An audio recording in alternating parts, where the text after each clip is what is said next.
Nå nej.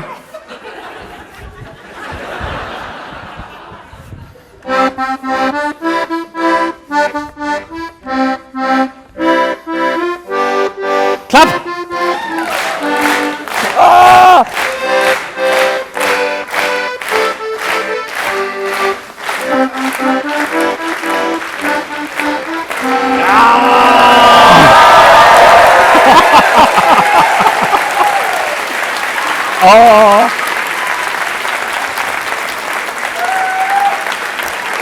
Tak. Tak for i aften alle sammen. Er I okay? Jeg tror, det er første gang nogensinde, at 500 mennesker har klappet, at en har spillet Lille Peter Edderkop på harmonika, vel at mærke. Ja. Men jeg spillede den også godt. Hej! Hej alle sammen. Og hjertelig velkommen til Videnskabeligt Udfordret. Hvor er det fantastisk at se så sindssygt mange mennesker. Det er... Hvor skal den stå, Flemming? Du skal bare... Du afbryder bare, ja? Det er okay. Nu skal jeg græde mere ved den dag. Det er super. Hej sammen. Er I Mit navn klar? er Flemming. Ja, og mit navn er Mark. Ja. Er I klar? Så, kæft mand, jeg er så klar, Flemming. Fuldstændig fedt det her. Er der nogen herinde, der ikke kender podcasten? Prøv lige klap en gang. Det var uhyggeligt mange. Klappede jeg det der? Det håber jeg ikke. Nå, sindssygt, fantastisk. Altså, det er jo en fornøjelse at stå her foran mennesker, der ikke har hørt det her før. Så skal jeg give jer cirka 2 timers show om det, vi laver. Men endnu federe at gøre det generelt for alle vores lyttere, Mark. Ja, det er rigtigt.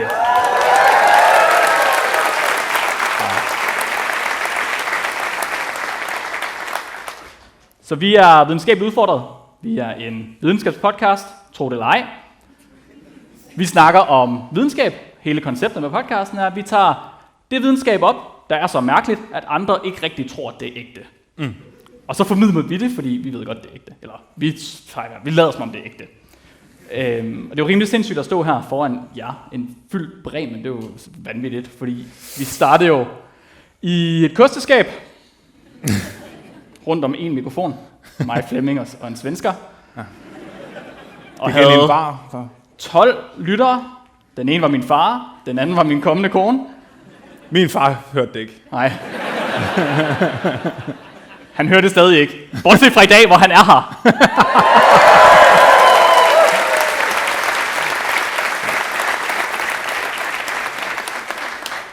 Men så, tanken med i aften, det er, at vi skal høre en historie. Og jeg siger vi, fordi det er Flemming, der simpelthen har taget noget med til os i dag. Og han har snakket om det her i noget, der minder om 11 måneder.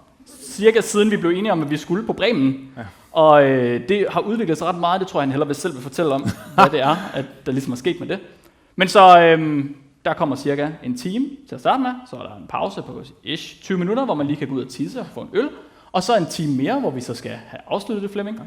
Og når vi er færdige, så hopper vi ned i baren og siger hej, hvis der er nogen, der har lyst til det. Man må også godt være fri, man behøver ikke. Flemming lover, at han godt vil kildes i skægget. Jeg har ikke engang olie i det i dag, så det er ekstra stift. Så I skal komme med jeres fedtede fingre og hjælpe ham lidt. Er der mere, vi skal nå at sige, Flemming, inden vi... Nej, det tror jeg ikke. Jeg fik sagt, at jeg hedder Flemming og spiller harmonika. Så. Det tror jeg, det er super. Så helt ekstraordinært, så har vi haft en virkelig, virkelig dygtig person til at hjælpe os med at lave et stykke kulisse, som er det første gang, vi har haft kulisse med. Han hedder Niels, og han har lavet den her.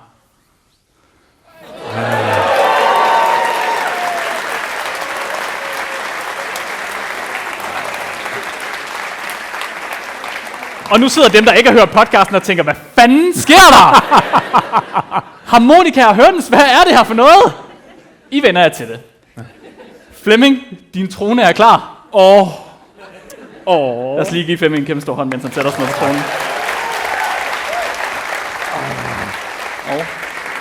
Tak, Kar.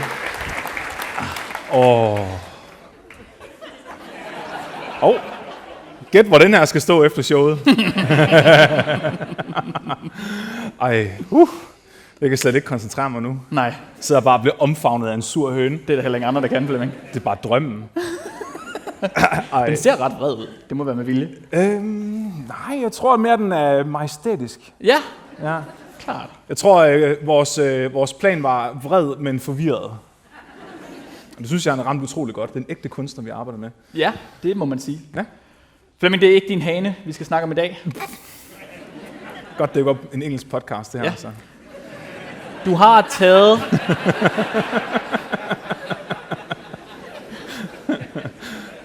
Ha, 500 mennesker, der det gik op for dig lige der. Ja, det er fedt, det her. Det er dejligt, man kan underholde med en cock-joke. Det er fantastisk. Ja. Du har taget en historie med, Flemming. Hvad er det, vi skal snakke om? Det er historien om en hippiekult, der ender med at bygge et af verdens dyreste videnskabelige eksperimenter nogensinde. Et af de mest omfattende videnskabelige forsøg, som næsten ingen nogensinde har hørt om. Mm-hmm. Det er så underlig en historie, det her. Jeg gik i gang for næsten et år siden, og jeg har givet op flere gange. Og til sidst så fandt jeg ud af, jeg kunne ikke finde noget om hele historien. Jeg kunne finde sådan brudstykker hist og her.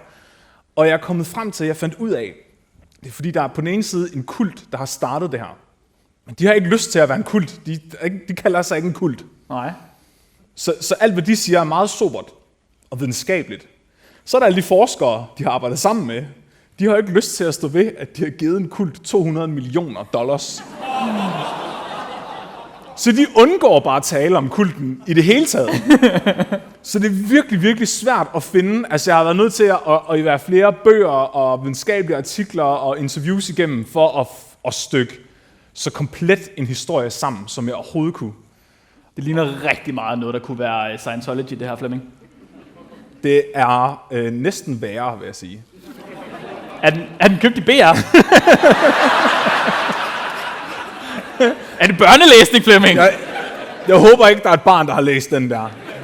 Der er rigtig meget sex i den. Det er mit bogmærke, Mark. Almen dannelse. Nu kan man tage den ud. Jeg er ikke så kultiveret, at jeg har et ægte bogmærke. Det er sådan, hvad ligger der på gulvet rundt om mig? Det kommer ind i bogen. Ja. Nej, så ja, det er en virkelig, virkelig skør historie. Og det vil give meget mere mening om en time, hvorfor at den her historie den er så skør, som det glæder mig rigtig meget til. Så jeg har ligesom bare besluttet mig for at starte fra starten. Ja. Vi skal starte med at høre om kultlederen. Og det er jo så nu, jeg skal officielt sige, at det her det er jo faktisk en kult, Mark. Til alle, det her det er ikke en kult. Jeg lover, det er ikke en kult. Det er ikke en kult. Du sagde, det var ikke en kult. Nej, vi kan sådan prøve måske at vurdere lidt undervejs, om det, hvor mange kultkarakteristika der er her. Men lad os starte med den store leder, John P. Allen. Det lyder rimelig kultagtigt. John Allens selvbiografi ligger nederst her. Ja. Og det var da jeg gik i gang med at læse den, at jeg fandt ud af, at den her historie, den er jeg nødt til at have med i dag. Og det er fordi, den starter med, at John han fortæller om meget stolt, hvordan hans farmor kunne brække nakken på 2 høns på én gang.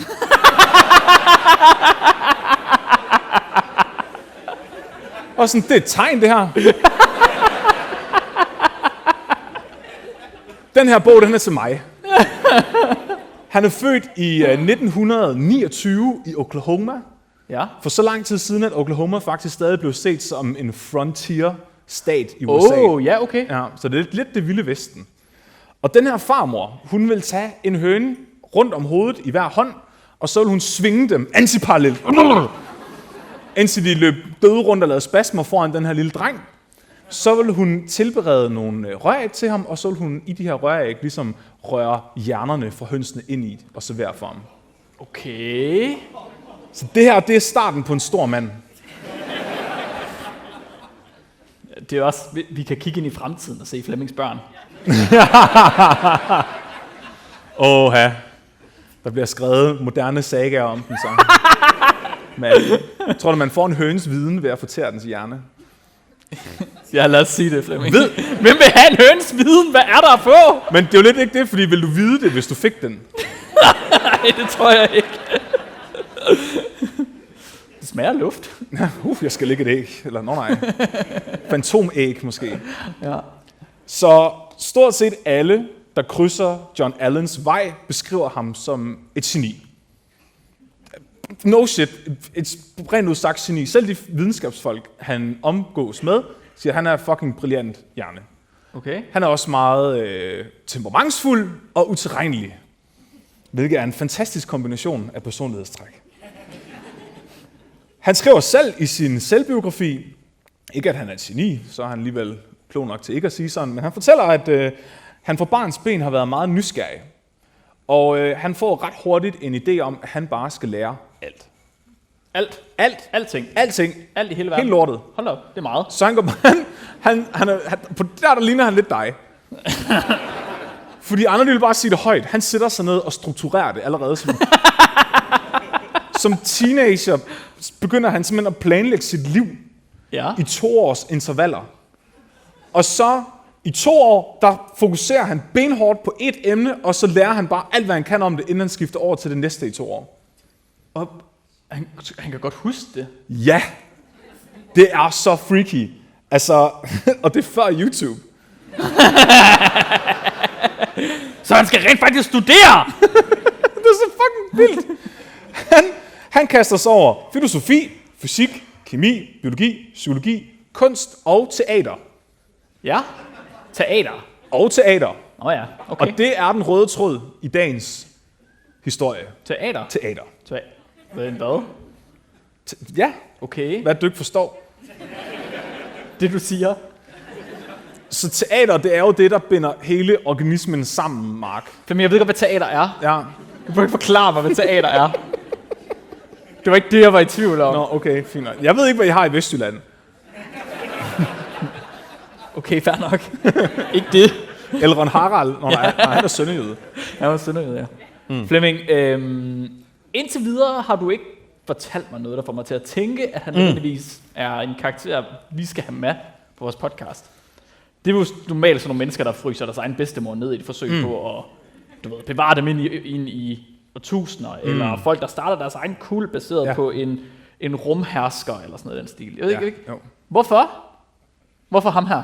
Hvorfor vi har ham med i dag? Ja, hvorfor? Okay, Mark. Nu havde jeg havde tænkt mig måske at vente med at sige det halvvejs ind i afsnittet, men det er måske også lidt irriterende, at jeg skulle sidde og vente på.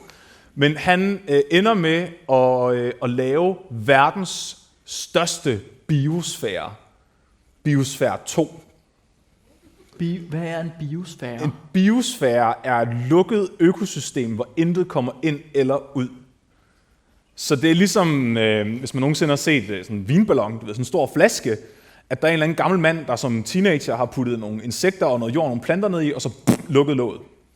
Og så 40 år senere, så er der stadigvæk liv i den her vinflaske. Ja, og han laver verdens største af det. Han laver en vinballon, der er så stor, at der kan leve mennesker inde i den. Wow, ja. Okay. Og det er alt, hvad du får at vide inden pausen. Okay. Og I har ikke hørt noget? Nej. Skulle vi have koordineret det op? Lad som om I er overrasket, når vi kommer til det. Lad som om I er overrasket. Okay. Så, men han tilbage, Mark. Undskyld. Så han er i 20'erne, ikke? Ja.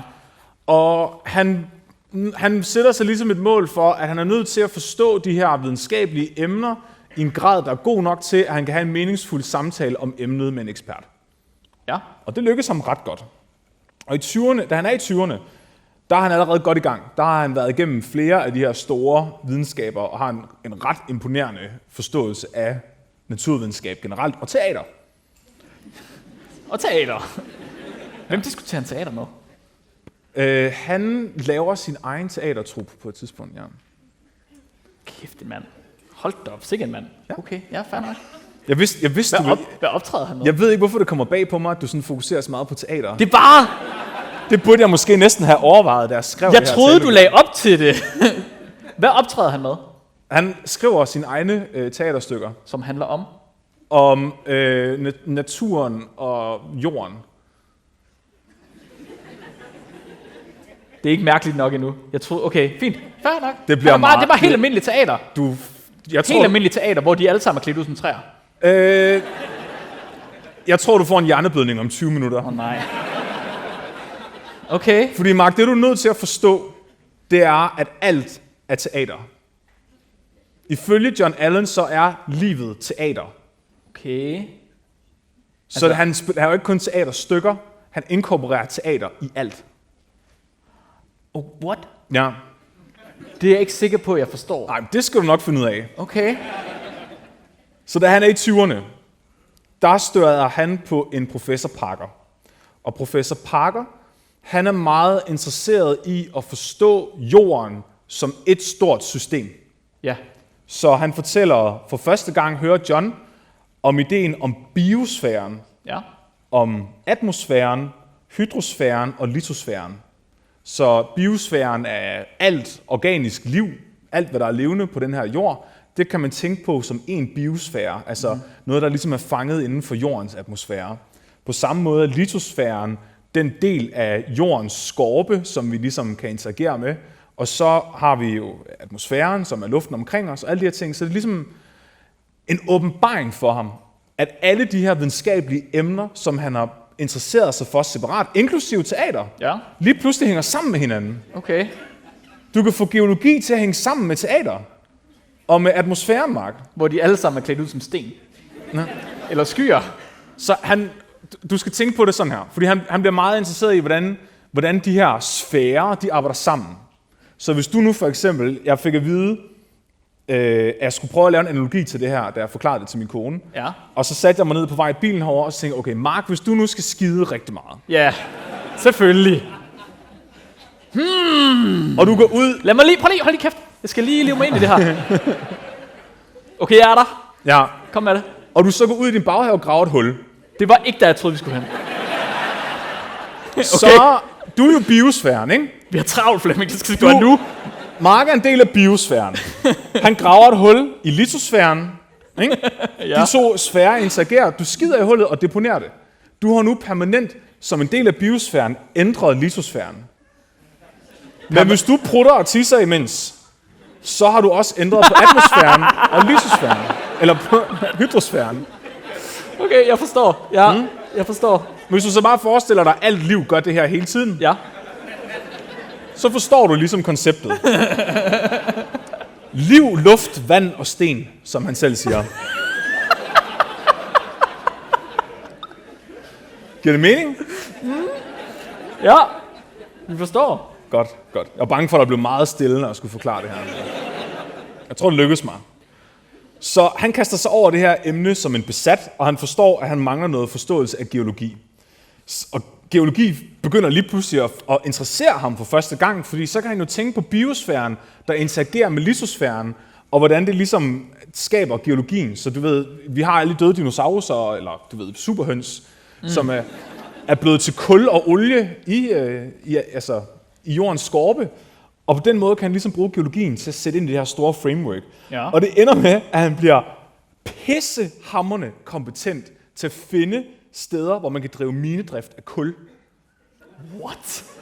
Fordi han bare bliver sygt god til at finde organisk carbon. Eller hvad? Ja, fordi han forstår, hvordan liv fungerer, men han forstår også, hvordan geologien interagerer med livet, så han forstår lige pludselig, hvad der sker med alle de døde dinosaurer, og hvor de ender henne, når de tektoniske plader siger. Så han ender med at hjælpe et minedriftsfirma med at finde og grave 400 millioner tons kul op. Det er virkelig meget. Ja. Og det tjener han selvfølgelig nogle penge på. Og den bruger han så på at tage på en jordomrejse. Fordi han får lige pludselig dårlig samvittighed. Det går op for ham, at han nu faktisk har sat et detekterbart fingeraftryk på atmosfæren. Han har jo bidraget til, at alt det her kul, som var deponeret, lige pludselig bliver skudt ud i atmosfæren. Han har lavet en superbrud. Det har han. Ja. Jorden har holdt på den i millioner af år. Men det var ham, der slap den. Så han får dårlig samvittighed. Ja. Det her det er i 1950'erne. I 1950'erne begynder han allerede at sige, fuck klimaforandringer. Okay.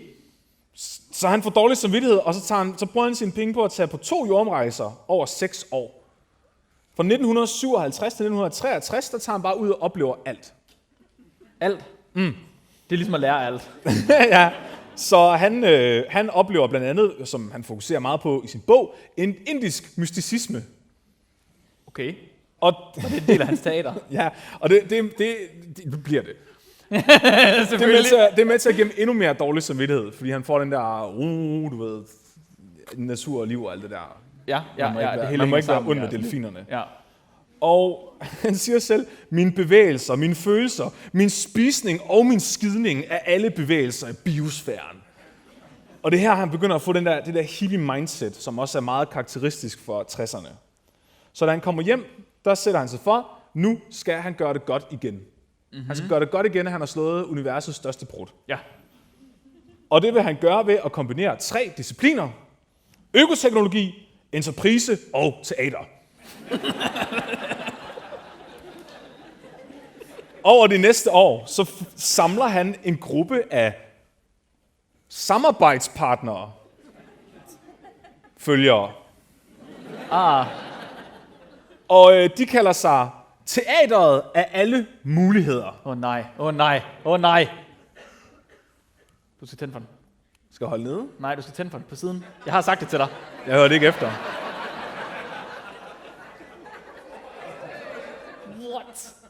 What? Det er John. Hej John. En flot mand. Teateret af alle muligheder. Det er en af hans følgere. Hvad fuck er det, vi kigger på? Teateret af alle muligheder. Der skal redde jorden fra den sande død. Du siger, de ikke er en kult. De er ikke en kult. Nej, det er det ikke. Spotify-lyttere. Det er en kult, det der. Vi sidder og kigger på et billede af en kult. Så Okay. er det nok. Ja, det er en podcast. Vi har ingen billeder i en podcast. Nej, undskyld. Siger vi til kameraerne. Så der var mange andre, ligesom os dengang, siger flere medlemmerne af den her kult, men de er interesserede i at blive sammen. De vil ikke bryde op, ligesom alle de andre hippiekulter i 60'erne. Nej. Så de laver én regel. Ingen stoffer. Det var nemlig det, der var galt med dem alle sammen. Det er det mest angstprovokerende, jeg kunne forestille mig nogensinde. Og hvad er en kult uden stoffer? Ja, Ja. Okay. at være kultleder for mennesker, der ikke er på stoffer. Man skal eddermame vide, hvad man laver. Ikke? Han må jo have selvtilliden i orden. Det Er må man gå du ud fra. klar over, hvor hurtigt folk vil opdage, at jeg bare snakker om høns, der spiller harmonika?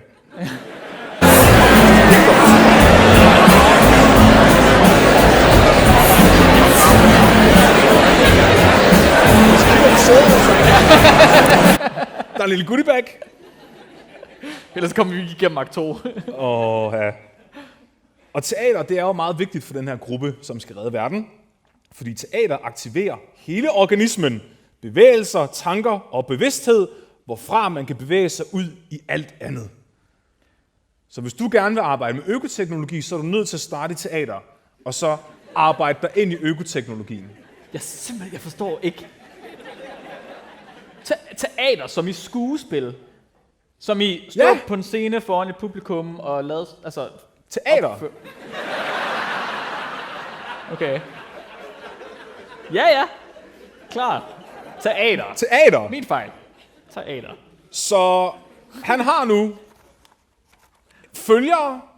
Han er en karismatisk chef, leder, Chef. projektleder. De befinder sig i San Francisco på det her tidspunkt, og han overbeviser dem alle sammen, at San Francisco er blevet korrupteret af kommercialisme. Så derfor skal han finde en ranch Ja. i ørkenen. Okay. Og der er det jo så heldigt, at han i sit tidligere liv som person inden for minedrift, faktisk allerede havde spottet en ranch, der ligger midt ude i ørkenen, da han var ude og lede efter gulddepoter. Det er et sted i New Mexico, og han får simpelthen overtalt sine følgere til at købe den her ranch for ham. Men det er ikke en kult. Nej, det er det ikke. Hvorfor dem? Havde han ikke sygt mange penge? Ikke, dem har han brugt. Nå. Det er sygt, fordi der er ingen steder, altså han er broke, ikke, men der er ingen steder, hvor der står, hvor pengene blev af. Ja, okay. Jeg tænker, det er dyrt at rejse jorden rundt i 6 år. Jeg tænker ikke, det er 400 millioner tons kul. Men han har ikke fået, han har bare været Klart, men konsulent. Ja. Han har bare sagt, der! Ligesom konsulenter i dag. Og han... der var en konsulent derude. Var der nogen, der følte sig ramt? Undskyld, han kan ikke gøre for det. Han forstår ikke engang, hvad teater er. Nej. Min fejl. Der sidder sikkert en eller anden, der er konsulent inden for teater her. Du skal passe på, når vi går ned i baren senere. Lush! Ja. Det er bare teatermarker. Ja. Så det er blandt andet hans kone, som han har fået ned på sin jordomrejse, Marie, der hjælper med at betale for det her projekt. Og det første, det gør, det er, at de alle sammen flytter ud i ørkenen på den her range, og så river de den ned. Fordi det er noget gammelt lort. Og så der er simpelthen på det her tidspunkt nok følgere, til at han kan få dem til at rejse rundt i hele USA og brække andre bygninger ned, og så tage dem med ud i ørkenen. Og så bruger de de her byggematerialer til at bygge en ny range op. Ideen det er, at de skal være selvforsynende. Så de beskriver selv medlemmerne her. Vi var workaholics. Vi arbejdede hele tiden.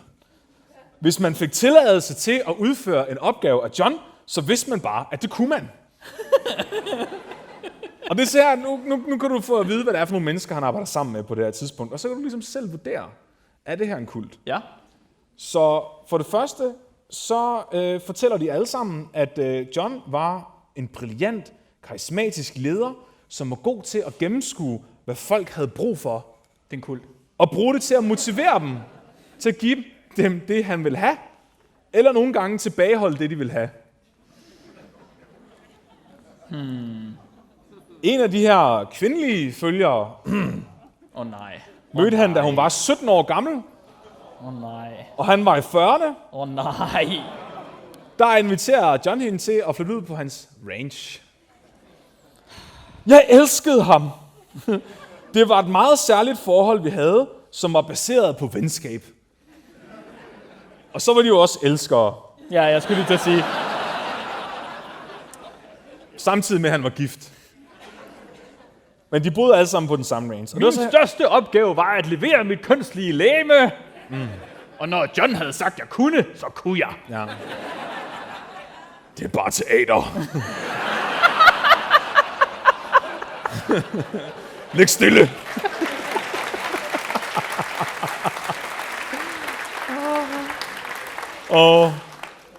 Gud. Undskyld. Det her, jeg prøvet at finde ud af, hvor kultagtigt er det her egentlig. Og så kom min computer kom ud på nogle dele af internettet, hvor den normalt ikke er. Står du på en liste nu? Ja. Igen. Jeg vil prøve at finde ud af hende og Catherine, for at finde ud af, at hun var 17 på det her tidspunkt. Skulle jeg finde ud af, hvor gammel hun var. Og det kunne jeg gøre ved at tjekke hendes IMDb, fordi her er hun jo listet som værende med i en dokumentar om... Nå, det var ikke, fordi hun blev skuespiller på grund af sit teater. Jo. Hvad? Er det rigtigt? Nej! Det var en joke. Der er en anden ting på hendes IMDb, og det er en teaterfilm fra 1968, Nej! der hedder Sengen. Nej! Hvis man gerne vil streame Sengen,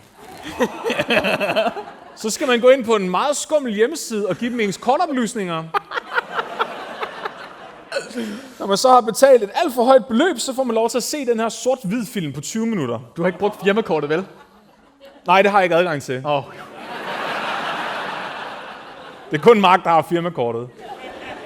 Måske er den her grund. Ja. Lige præcis af den her grund. Og jeg ville ønske, at jeg ikke havde set den.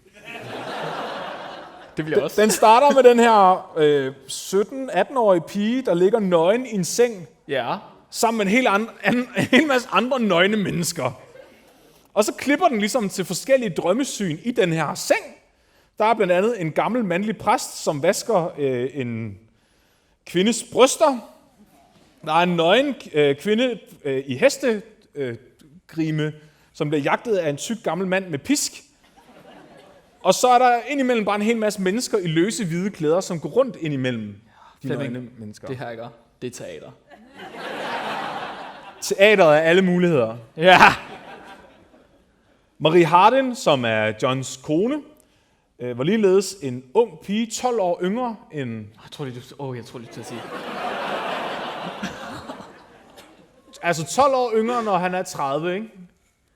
Eller i starten af 30'erne. De mødtes på den her jordomrejse. Okay, ja. Så han er i 40'erne, da de laver rangen. Ja. Så hun har også været en ung runaway. Ja. Og så er der også mandlige medlemmer. Okay, trods alt. Der er en af dem. Man hører ikke rigtig så meget om dem. Det er mest de kvindelige, der fylder. Ja. Det er også de kvindelige, der basically får alt ansvaret senere i de her projekter. Men der er en af mændene, som går igen. Og han hedder Mark. Nej.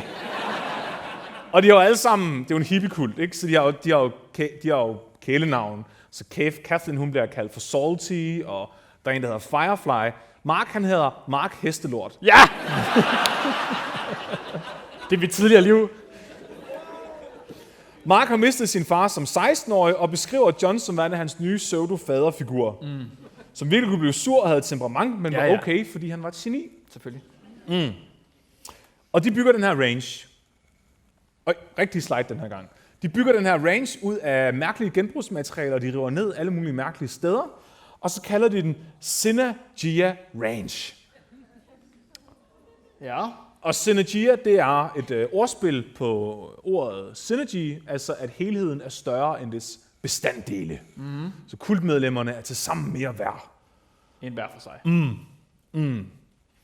De dyrker næsten al deres egen mad. De bliver semi-selvforsynende. Hvad for noget mad dyrker de? Kan de godt finde ud af det? Er de gode til det? Ja, Okay. fordi John er meget kompetent. Nå ja, han var dygtig. Det er rigtigt, det havde de glemt. Han kunne sit lort. Han er skængerne sindssyg, men han er fucking klog. Så de dyrker mad. De har også dyr på rangen, altså, som de slagter og malker og gør alle mulige ting ved. Ja. Og imens så laver de jo selvfølgelig teater, musik og keramik. Også med dyrene. De holder fester for månens og solens cykluser i en kosmisk sola-geo-bio-etnisk harmoni. Okay. Får du næseblod lige om lidt? Ja. John, han laver alle reglerne. Alle skal tale ved bordet om aftenen i 5 minutter hver. Hvor mange er de? Det skifter, men mit indtryk er, at de er en 20-30 stykker på et hvert givet tidspunkt. Den slat. Ja. De kalder det ytringsfrihed. Ja, Under den her du har 5 minutters ytringsfrihed. Ja. Færdig! Ja. Så vil jeg ikke høre mere. Og det her, er det de 5 minutter, Mark? Der må man ikke afbryde dem, og man må heller ikke være uenig med dem, mens de taler. Klart. Og det er fordi, at det her, man er nødt til at forstå, det er det jo ikke bare John, der har en hel masse elskerinder på en range i en ørken. Det er jo et eksperiment. Det her, det er et socialt eksperiment, hvor han prøver at bygge en ny samfundsmodel, der skal lede mennesket ind i en ny verdensorden. Men det er ikke en kult. Det er en kult. De har også en dommedagsprofeti, men det er ikke en kult.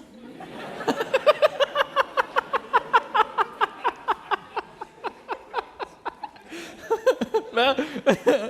Hvordan går jorden under for dem? Hvad tror du? Jeg ved ikke, teaterstykke. Det er jo nemt at sige, for alt er teater. Nå ja, undskyld. Det ved jeg ikke. Alle sfærerne, de går sammen i et stort klat, en stor sfære, og så imploderer det. Det er noget med sfærerne, Ja. Godt gættet. Ja. Så de følger meget en forsker ved navn William S. Burroughs, og han var en af de første klimaforskere, som begyndte at snakke om en økologisk dommedag. Ja. Altså at jorden går under på grund af klimaforandringer. Og de mener så selv, at det her projekt, de har på den her range, det er deres mission at redde jorden fra den her økologiske dommedag. Nej, vent, hvad? Undskyld, stop lige en gang. Ja, Det, at de er på en kult, hvor de boller og laver teater og fodrer heste, det er med til at sørge for, at jorden ikke går under på grund af klimaforandringer. Er det forstået rigtigt, at det er det, de mener? ja, Ja. ja. Men det er ligesom, okay, hvis det her er en startup virksomhed, så er det her inkubatoren. Ja, okay. Nå. Det er prototypen. Det er iterativt for dem. Ja. De går igennem flere versioner. Så Ja. det er versionen. Der var en konsulent, var det rigtigt nok? Var min analogi korrekt? Okay, så det er bare det første trin, at det er stepping stone, til de kommer videre til det næste. Ja. Ja, okay. Så det bliver vildere. Ja. Og det lige går op for mig, at der står en flaske gammeldansk på bordet. Ja. Jeg tror bare, du drikker.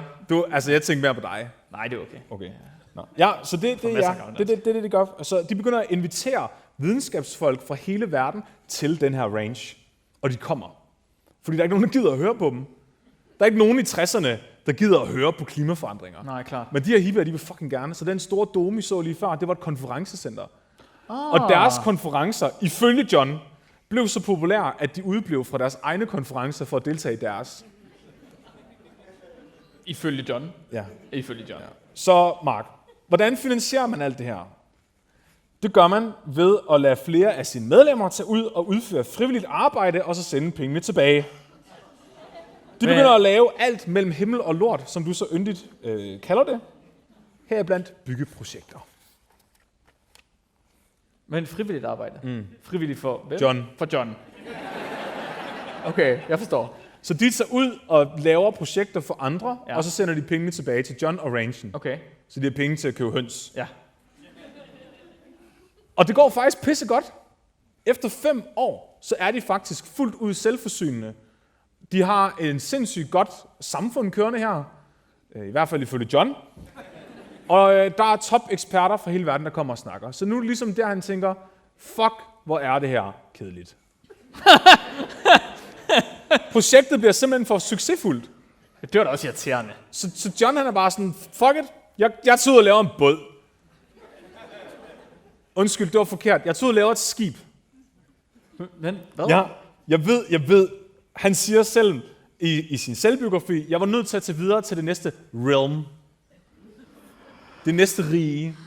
Så han beholder... Er det havet, eller hvad? Nej, ja. Det er havet? Nej, det er jo det næste logiske skridt, hvis du skal redde verden fra den økologiske dommedag, det er at gå fra rangen ud og lave et skib, Mark. Mhm. Jeg giver op, jeg er bare med. Det er jo tydeligvis rigtigt, det han siger. Jeg kan godt høre det. Du er en virkelig dårlig følger. Jeg tror, jeg vil gerne benytte mig af min 5 minutters ytringsfrihed. Ja. De næste 1,5 time. Så Mark, det er så sindssygt der, fordi han... Det jeg i virkeligheden tror sker, det er, at han bliver uvenner med nogle af dem, der bor på rangen. Okay.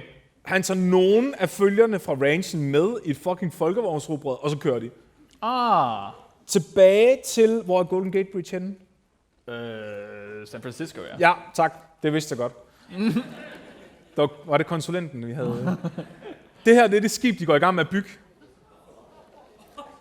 Det er et fucking stålskib, der skal kunne krydse oceaner. Hvor mange er de? De er fucking mange, Mark. Men kan de alle sammen være i folkevognsrugbrødet? Mark, nu... Okay. Rolig. Er du sikker på, at du ikke skal have en gammeldans?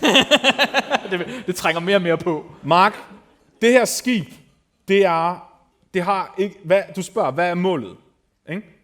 Jeg tror, jeg spørger, hvad er formålet? Det du er nødt til at forstå, Mark, det er, der er ikke noget mål. Fordi det her er en forestilling. Nej, det er simpelthen...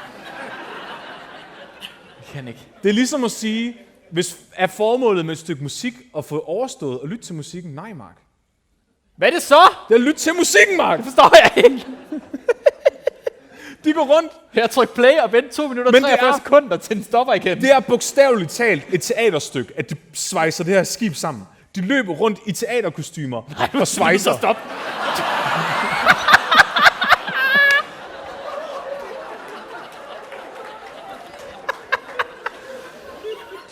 Det er jo fedt. Kan de svejse? Ja, de kan. De er så Du forstår ikke, hvor vanvittige de her mennesker er. Det er det sygeste, jeg nogensinde har hørt om det her. Det her skib, det kalder de Heraklitis. Heraklitis? Klitis? Jeg tror, det er en eller anden græsk gud eller sådan noget. Ja. Jeg burde nok have slået det op, inden vi tog ind. Og projekt... Det er ikke Flemmings måde at se klipotis på. Det kunne det godt have været. Ja, det kunne det godt have været. Projektlederen på det her skib er en 19-årig pige. Ja. Som John personligt udvælger på grund af hendes potentiale. Som er? Lederskab. Nå, okay, det kan godt være. Det var en anden. Jeg ved ikke, hvad hun ellers kunne. Det tør jeg ikke udtale mig om. Sjovt nok står det ikke i hans selvbiografi. Var hun også med i sengen? Altså, ikke i film, det ved jeg ikke. Ja. hun har nok været for ung i 68. Ja, okay, fair nok måske. Ja. Så da de mener, at det her fucking stålskib er bygget færdigt, så ringer de efter en slæbebåd, som skal hive dem ud i havnen, og så flyder den. I hvor lang tid? Den flyver! Den flyver! Vi var fucker! Ultimativt teater. I troede, det var et skib, det var et fly! De sejler mod oceanet, Mark. I hvor lang tid? Den synker ikke. Da de kommer ud under Golden Gate Bridge, bliver de lidt nervøse, fordi bølgerne er 7-9 meter høje, og de har ikke bundet noget fast. De kan svejse, men de kan ikke sejle. Deres sejl fløj af, og efter få minutter faldt radaren over bord. Hvordan beskriver John det her i sin selvbiografi? Som en transformativ oplevelse. En af de mandlige medlemmer lærer sig selv at navigere efter stjernerne, mens de bygger skibet. Og mens de bygger skibet, okay. Han hedder Freddy. Og Freddy, han viser sig åbenbart at være fucking god til at navigere efter stjernerne. Fordi de begynder bare at sejle hele jorden rundt. Teateret af alle muligheder er nu mobile og sejler hele verden rundt. De siger selv, vi legede, at vi var kapitalister. Det er så sygt, det her. Fordi inden de gik i gang med skibet, ikke, der fik de en ven ude på rangen ved navn Ed Bass. Og Ed Bass var søn af en oliebaron. Ed Bass var multimilliardær. Og han sagde bare til John, prøv at høre, jeg køber bare noget jord rundt omkring i hele verden, ejendommen, whatever, og så sejler I bare derud og beriger værdien af den her ejendom, og så betaler jeg for at gøre det. Bum. Til gengæld for, at han må komme med. My fucking god, okay. I skal lidt forestille Elon Musk, hvis Elon Musk ikke havde adgang til Reddit. Så ingen mulighed for at få forløsning. Ingen mulighed for at få forløsning. Nej, men Elon Musk, der ikke kan forløse. Jeg tror bare måske, han kom ikke ned i et ondt rabbit hole, han kom bare lidt mere ud og se ting. Okay. På en bedre. Jeg tror, det var sundt for ham at få noget frisk luft. Ja, okay, på den måde. Mark, de bygger et hotel i Kathmandu. Det her hotel det er altså adskillige etager højt efter traditionel byggeskik. De hjælper John med at fange en tiger, der har en mand. Ja. Tigeren ender med at få livstid efter en længere lokal retssag.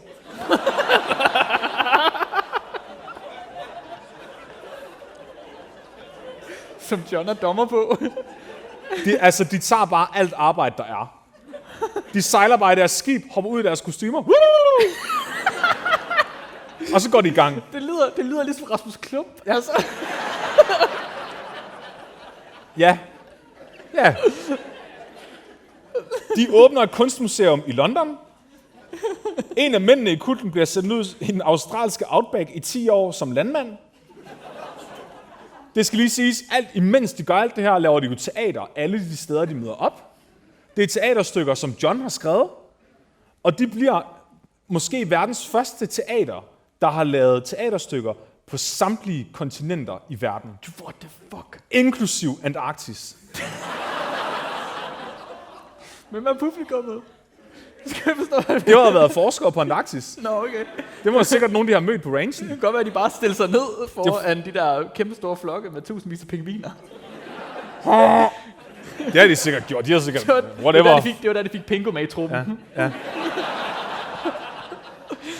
Temaet for Johns teaterstykker er altid menneskets intentioner med naturen. Så jeg ved ikke, hvad deres intentioner har været med de der pingviner. Forretningshøns, kan man ikke kalde dem det? Jo. De ligner, de har jakkesæt på. Mm-hmm. Men Mark, hvor passer det her ind i at redde jorden fra den økologiske dommedag? Men det gør det jo, fordi at nu får de kendskab til samtlige af jordens biomer. Ja. De lærer, hvordan er en regnskov, hvordan er en sump, hvordan er Antarktis, hvordan er et koralrev. Så han indsamler ligesom viden i det store hele. Det er et litteraturreview. Han tager bare ud og samler. Nå ja, det er en jungle videre. Og Klik! Ed Bass, den her milliardær, der finansierer det hele, hans ting, imens de gør det her, det er at filme dokumentarer. Han filmer 12 dokumentarer på den her tur. Ja. Jeg ikke kunne finde dem nogen steder, desværre. Men hans kameramand bliver kidnappet 2 gange under det. Den ene gang af kvægtyve, og den anden gang af KGB-agenter i Yemen. Så blev han ikke kidnappet mere, fordi så var han ikke med på turen mere. Det er så sindssygt. Og den der liste, den er bare den der ved. De tjener også penge ved at trække vragdel op fra et spionfly i Amazonasfloden. Det bliver de betalt af Perus regering for at gøre. Og det er så her, det bliver virkelig... Altså man tænker bare, nu bliver det ikke mere åndssvagt det her. Men så er det John, han møder en anden forsker, der hedder John. John hvem? John Lilly. Nej.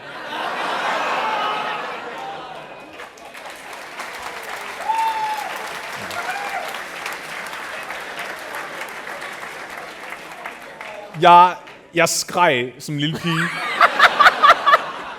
da jeg læste hans selvbiografi.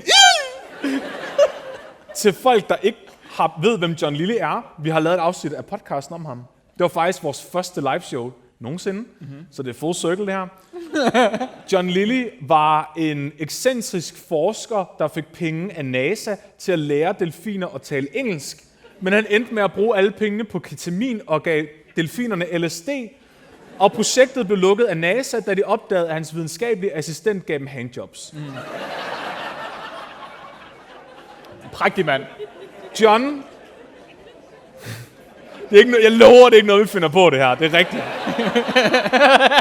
Det er rigtigt nok, det her. De der 50-100 mennesker, der aldrig har hørt podcasten, så var sådan, Det er rigtigt. det her teater! Jeg tager snart min kabuki-maske på. Det findes. Og John Allen får lov til at svømme med John Lillys delfiner. Talte han med dem? Ja. Ja, det gjorde han. Selvfølgelig gjorde han det. Han mediterer sammen med John Lillys delfiner. Ja. Og siger, at på et tidspunkt kommer en af delfinerne op og dutter ham nænsom på lænden. Og han ved, at det her sted, han bliver duttet, det er faktisk der, at en zenmester dutter folk, mens de mediterer. Det er som om, det forstår delfinen. Og i det samme øjeblik, at John Allen bliver duttet af delfinen, så afslører universet for ham hans nye krigernavn. Johnny Dolphin. Ja! Johnny Dolphin!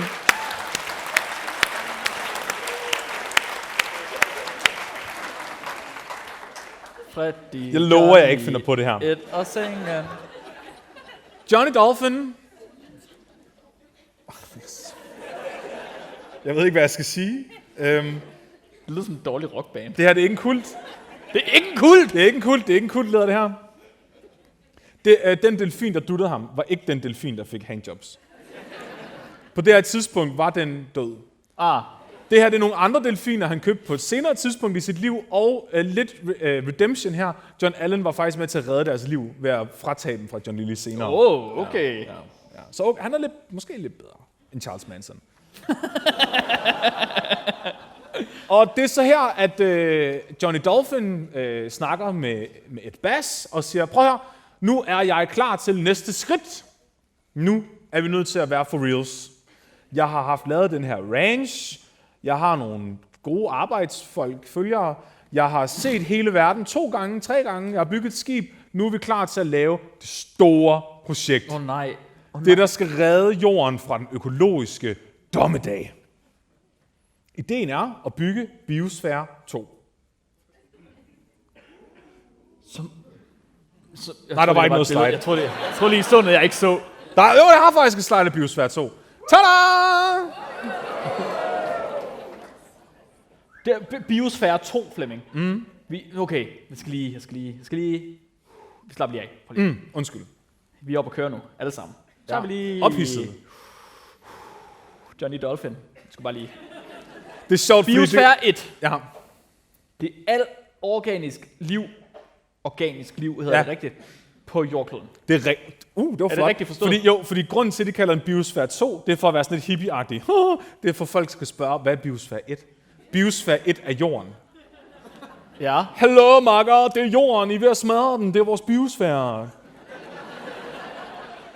Det er det mest pothovedagtige nogensinde.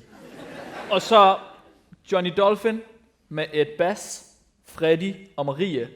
Og 30 andre følgere. 30 andre følgere, de sætter sig ned og siger, vi laver version 2. Ja.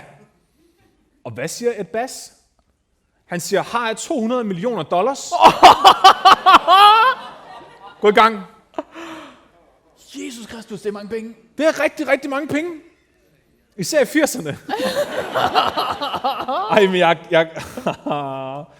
altså, jeg synes egentlig, det er ret sejt. Fordi ideen er, at han vil ligesom gerne prøve at gøre klimaforandringer mere jordnære, og gøre dem for håndgribelige for folk. Mm-hmm. Og det ved vi jo den dag i dag. Altså, det kan være meget abstrakt for nogen at forstå, at det er jo koldt i dag. Så hvad fanden er global opvarmning? Ja. Hvis jeg nu bygger en miniudgave af jorden, og alle kan se, at tingene bare brænder op og dør ind i den, så kan det godt være, de tænker, Den del var, undskyld hvad? Han gør hvad? Han bygger en miniudgave, hvor alting brænder op og dør ind i? Nej, okay.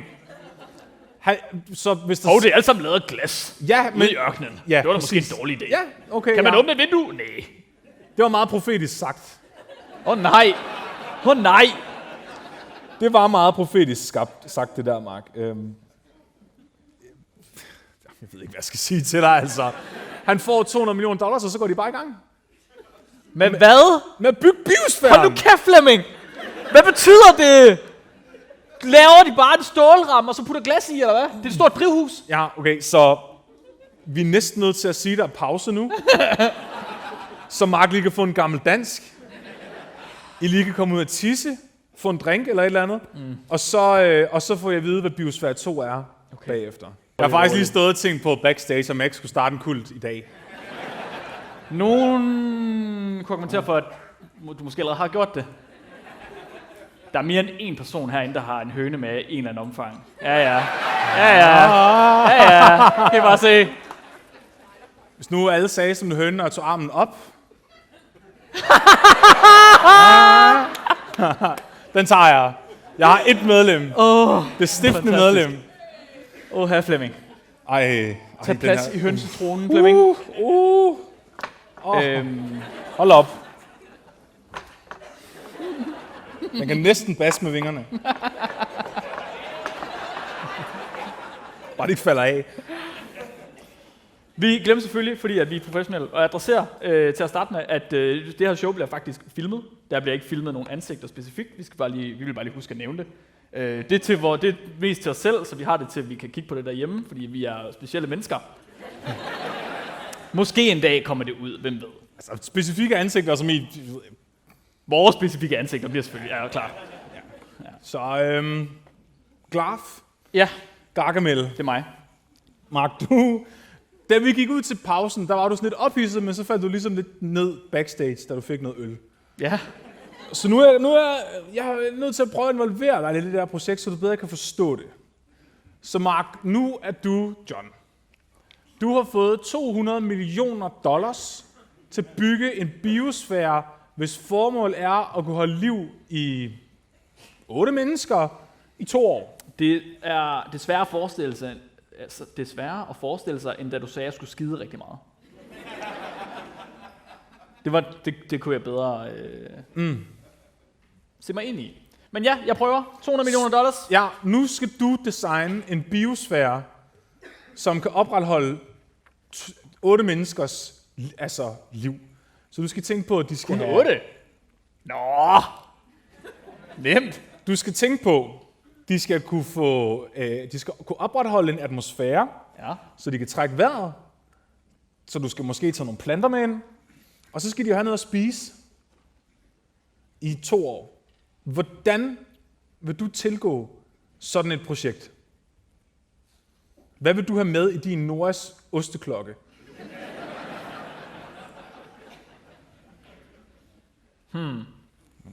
Kopnudler og... Du må ikke tage kopnudler med ind. Hvad? Du skal dyrke din egen mad. Så gider jeg ikke. Det er jo svært. Ja, lidt. Det gider jeg ikke. Ikke hvis man hedder John. Nej, klart. Ikke John. Johnny Dolphin. Johnny Dolphin. Johnny undskyld. Dolphin. Ja. Og lige husk at bruge hans rette titel. Ja.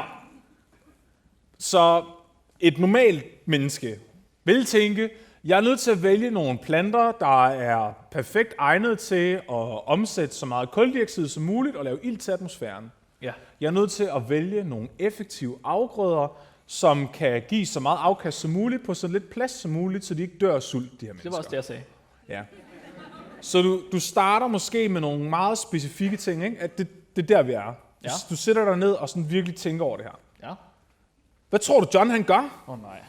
Jamen, John han er jo et hyperintelligent menneske, der kender noget til alt. Han ved om alt noget om alt. Altså, ja. det har han selv. Ja. Så han gør vel det samme. Han kigger bare på det fra alle sfærer, går ud fra. Ikke også? Først så sætter han sådan, og så siger han, okay, hvad skal jeg have af litosfære? Så siger han, hvad skal jeg have af biosfære? Det var så alt, fordi det var biosfære 2. Men hvad skal jeg have af atmosfære? Ikke også? Det er fucking kedeligt, det der. Okay.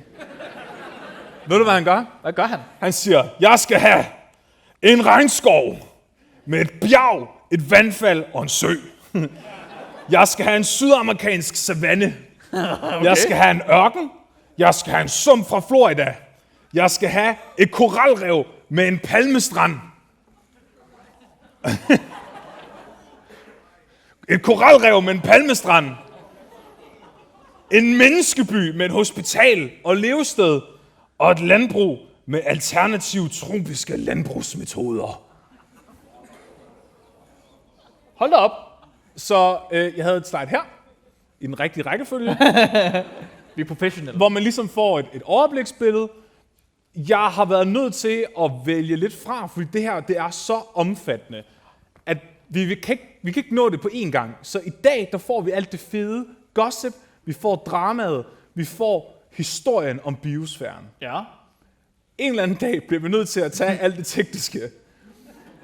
Det gider vi ikke i dag.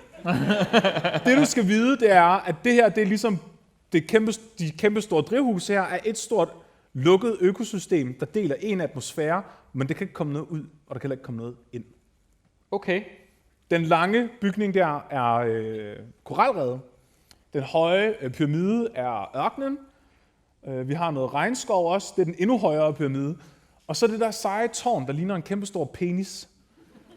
Det er menneskehovedkvarteret, hvor de ligesom har et kontroltårn oppe i toppen.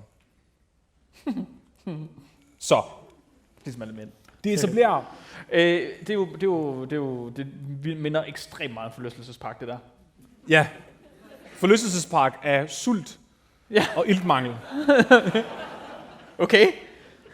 Så det er 7 forskellige biomer, jeg lige har sagt højt.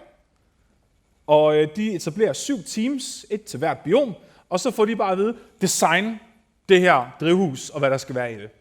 Fedt. 4 af teamsene består af besætningsmedlemmer fra Heraklitis-missionen. Så teaterfolk. Ah. Okay. De var omgående ude og skide. Hvor fuck starter man henne? Det her det er 1980'erne, så der er rigtig meget god videnskab. Der er nogle dygtige biologer. Vi ved rigtig meget om planter og dyr på det her tidspunkt, men ikke noget, der sådan er relevant for det her projekt. Som et eksempel, så siger de for eksempel, at de skulle prøve at finde ud af, om de skulle have kolibrier med ind. Så kunne de ikke rigtig finde ud af, hvor mange blomster skal en kolibri egentlig bruge for at overleve. Så de ville tælle og finde ud af, at en kolibri skal bruge mellem 1.200 og 1.400 blomster. Om hvor ofte? Altså, det skal de have inde i biosfæren for at opretholde en kolibri. Nå, for at den ikke spiser sig ihjel. Ja, for den ikke dør af sult. Ja, okay. Så de skal have 1.400 blomster per kolibri, så de er sådan, okay, vi dropper kolibrierne.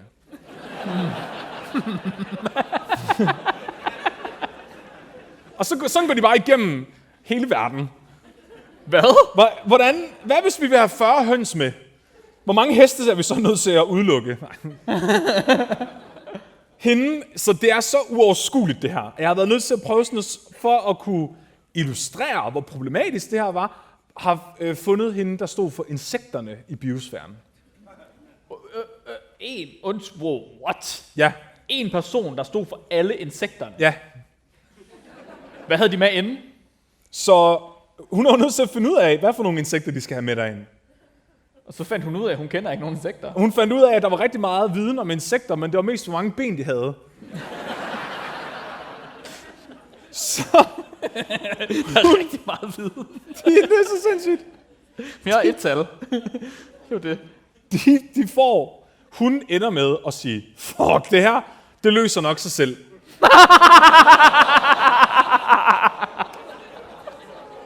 I tror, jeg tager pis på jer, men det gør jeg ikke. Det er den tilgang, alle ender med at tage. Nej! Deres idé er, de tager så mange forskellige arter med ind, som de overhovedet kan proppe ind.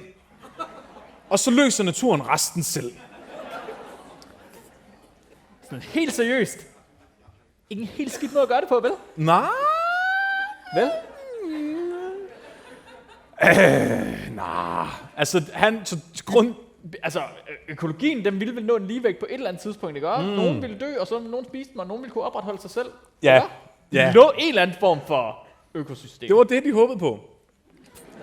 Fordi på det her tidspunkt, der var der en anden forsker ved navn James Lovelock, som havde udviklet en teori, han kaldte Gaia-teorien. Ja. Og den handlede om, at liv prøver at opnå formål, omstændigheder, der er så gode for livet selv, at de ligesom ændrer på atmosfæren til deres egen fordel. Så han tænkte, hvis jeg nu tager røvmange dyr og røvmange planter derind, så vil de alle sammen arbejde sammen om at opnå en atmosfære, de ikke bliver kvælt i. Det er Gaia-teori. Okay. På et mikrokosmos, ikke? Ja. Så insekterne, Mark. Ja, du kan godt... De tager vitterligt ud i ørkenen, graver en hel masse planter og dyr og ting op, og så tager de bare med en lastbil og smider derind. De tager fucking ud til koralrev, dykker ned med snorkel, og så river de bare en masse koraller op. Ja. De tager ud i en sump og graver så meget jord op, de overhovedet kan. De ender med at tage 23 forskellige slags jord derind, for at få så mange mikroorganismer med som overhovedet muligt. Ja. Og lige med det samme, da hende her insektdame siger, at det er det, hun gør, så siger dem inde i ørkenbiomet,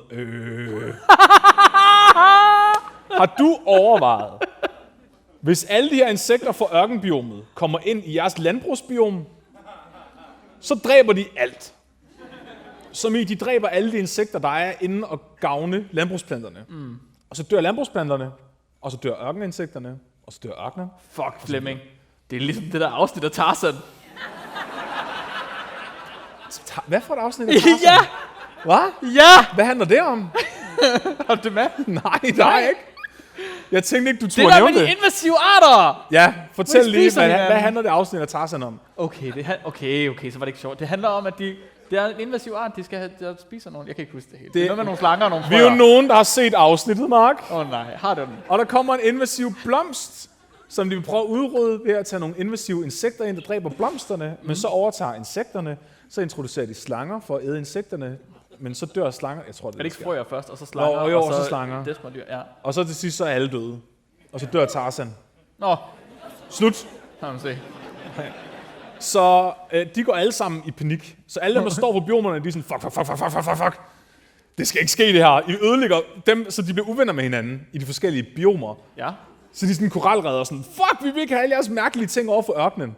Og de begynder alle sammen at tigge og bede John Allen om, prøv at det her er en fucking god idé, men lad være med at gøre det. Johnny Dolphin, undskyld. Johnny Dolphin, han siger, nej, vi gør det, som vi gør det. Alting skal være et lukket økosystem, som deler atmosfære med hinanden. Mm-hmm. De indgår et kompromis om at lave nogle sluser med insektnet, for at stoppe insekterne fra at komme rundt, men de kan stadig udveksle atmosfære. Og det er lidt fordi, de satser på, at regnskoven producerer ilten, som så kommer ind i ørkenen og ind i de andre biomer, så de ligesom alle sammen støtter hinanden. Så nytter det ikke noget, de lukker af. Så de sætter insektnet op. De finder, så de sådan, vi skal have nogle bier. Så de finder for eksempel 5 forskellige arter af bier, de tænker, dem skal de have med. Det første, der sker, da de lukker bierne ind i biosfæren, det er, at de flyver ind i glasset og dør.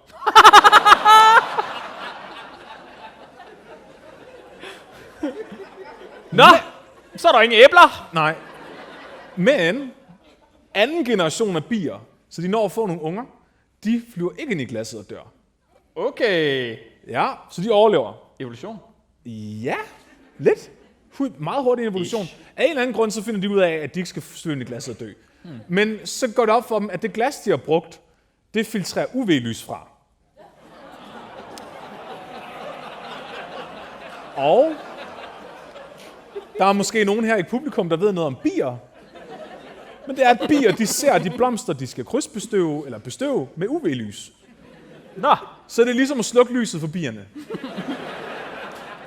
Så de får sat nogle ruder i hister her, der lukker det UV-lys igennem. Og hvad sker der så? så er der meget lidt UV-lys til Så flyver bierne ind i det glas og dør.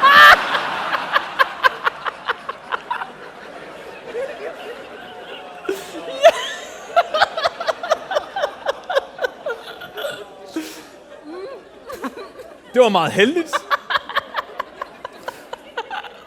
Men tredje generation af bier! Ja.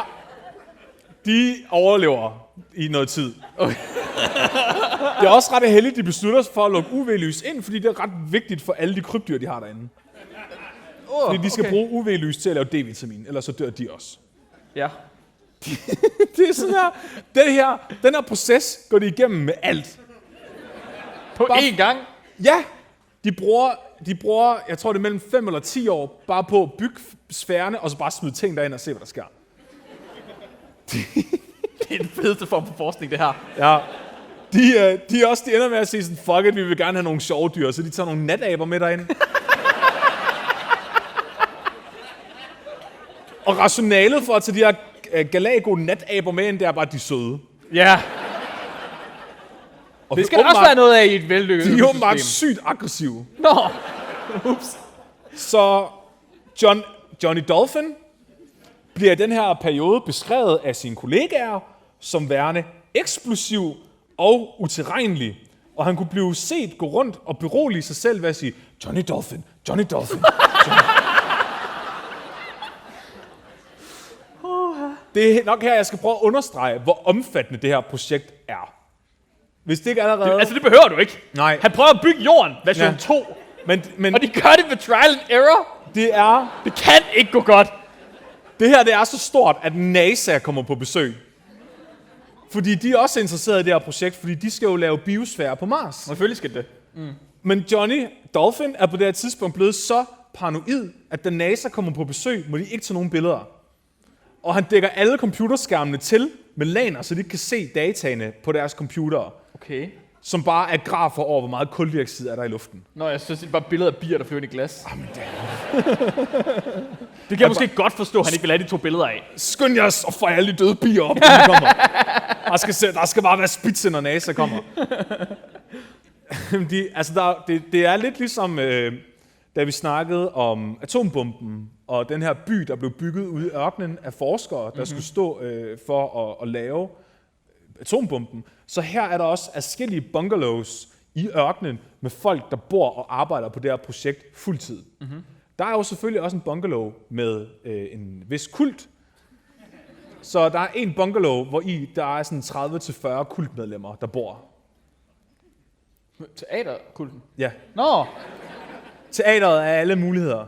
Nå, det var det, de hed. Ja. Jeg troede, de var det hele. Nå.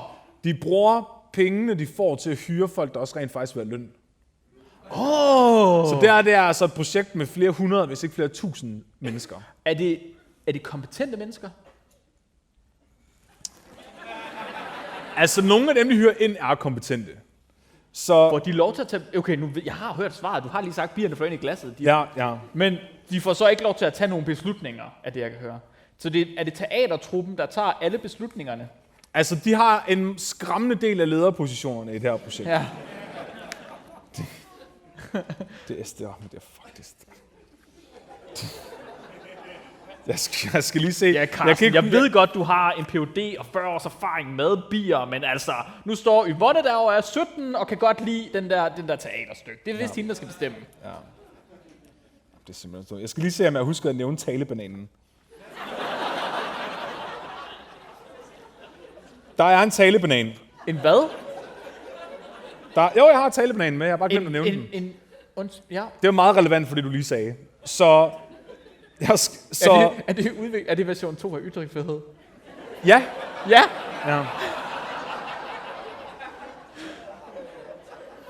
Så du skal forestille dig, en hippiekult får $200 millioner. Jeg er der. De skal bygge verdens største lukkede økosystem, som nogen kan bo inde i. Det gik galt.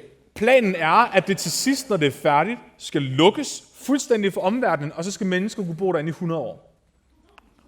Ja. Det er deres mål. Okay, ja. Så de får et rum fuld af økologer, ingeniører og den her hippiekult. Ja. Det går galt. Nå. Hvorfor? Fordi det viser sig, at ingeniører, de tænker ikke ligesom økologer. Det er jo åbenbart modsætninger.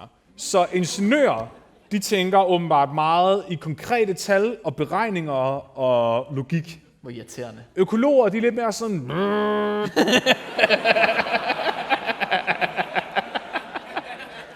Det er sådan lidt blødere kurver, de arbejder med. Så i de første mange uger af det her projekt, der råber de og skriger bare hinanden. Ja. Det er ekstremt konstruktivt, kan jeg forestille mig. Indtil... Og så har de selvfølgelig nogle rigtig dygtige ledere, der er gode malere og er 17. Så den her Og 19 har kabuki-maske på. den 19-årige pige Ja, fra Heraklitis-projektet ender faktisk med at være en af lederne for det her projekt. selvfølgelig. Hun er ikke 19 år mere på det her tidspunkt, Nå, trods alt. desværre. Hun er 20. Ja, hun er nok ikke så egen længere. Ja. Men så den her hippiekult kommer ind og sådan, hvordan løser vi det her? Og de har jo erfaring fra deres range med ytringsfrihedsøjeblikke. Så de indfører talebananen. Og Og alle ingeniørerne sagde op med det samme. Og må have økonomerne fået- sagde, ja, bananer! Så talebananen er en banan i mødelokalet, og det er kun den, der har talebananen i hånden, der må tale. Så på den måde, så skiftes de til at skrige af hinanden. Smart. Og på en eller anden måde når de frem til noget konstruktivt. Ja. Okay. Jeg fatter ikke, det er så sindssygt det her. Og altså alle ved jo, at det er så effektiv en konfliktmæglingsteknik, at nu bliver det brugt i samtlige virksomheder nogensinde. Vi kender alle sammen talebananen, ikke også? Ja. Altså overvej lige, hvis talebananen blev indført i Folketinget. Den vil nok blive mast ret hurtigt. Bare sådan Inger Støjberg, der Vi har en klasse af reserver. Lars Løkke, der bare...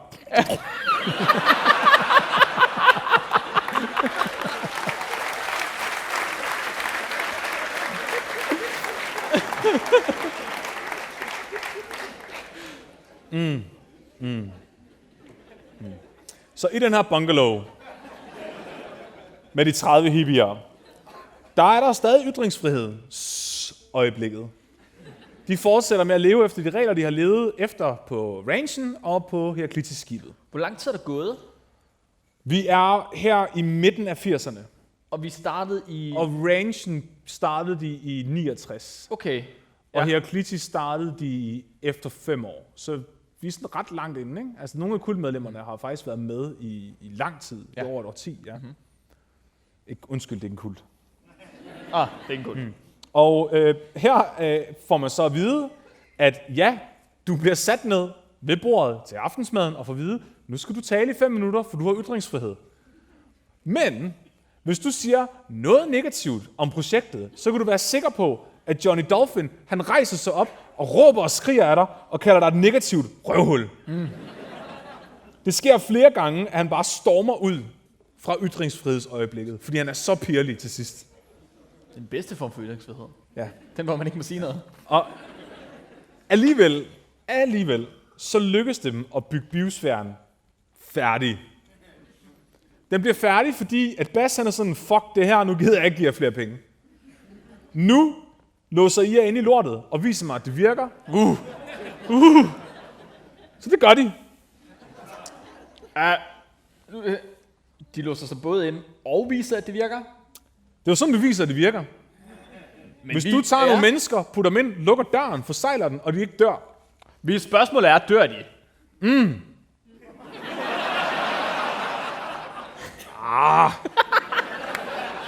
Tæt på. Tæt på. Ja. Så de starter en 2 år lang mission, hvor de vil tage... Ikke at dø. Ja, missionen var 2 år, ikke? Det planlægger de. Hvis I kan være herinde i 2 år uden at dø, så går det sgu da meget godt. Ja. Så de vælger 8 mennesker. Og John, han bliver uden for sfæren. Johnny Dolphin. Johnny Dolphin, Godt. Han bliver uden for sfæren i et hovedkvarter, der ligger lige ved siden af, Selvfølgelig. og styrer alting udefra. Klart. Og så de får installeret op i den her fallos i midten, får de faktisk lavet et fucking kontrolrum, det ligner noget fra Star Trek, hvor de kan sidde foran en videoskærm og have Zoom-opkald med folk udenfor. Altså ikke på Zoom, men med kamera. Ja. Kan de snakke sammen med John på den anden side. Det der så sker, det er, medierne, de hører om den her mission, så de er ikke gået i gang endnu. Men medierne, de hører, at 8 mennesker skal låses inde i en osteklok i 2 år. Og så går de amok. Fordi på det her tidspunkt, der er reality-tv stadigvæk ikke en ting. Det her eksperiment bliver beskrevet som måske verdens første reality-tv. Ja. Big Brother blev faktisk først startet nogle få år efter det her eksperiment. Ja. Konceptet med Big Brother er netop, at man låser folk inde i et rum, de ikke må forlade, og så efter 2 uger er de alle sammen ved at dø, fordi de har slået hinanden ihjel. Selvom de har uendelig atmosfære og mad. Jeg skulle lige sige, og version 1, det var at gøre det i 2 år uden ting. Uden mad, ja. Uden jord. Hvor de vil være sult. Ja, men jeg tror, Big Brother vil være en anden oplevelse, hvis de alle sammen er ved at dø af iltmangel og sult hele Ja, tiden. det tror jeg, det var fuldstændig ret i. Så tror jeg ikke, de vil bolle så meget på kryds og tværs. Nej, det er ikke sikkert. Der har ikke været ild til det. Jeg har ikke fået kalorier nok til det her. Det er den hurtige måde at finde ud af rækkefølgen på Maslows behovspyramide. Ja. Og De boller sgu alligevel, det må godt nok være vigtigt. ja. John han sad på den anden side. Husk at sluge!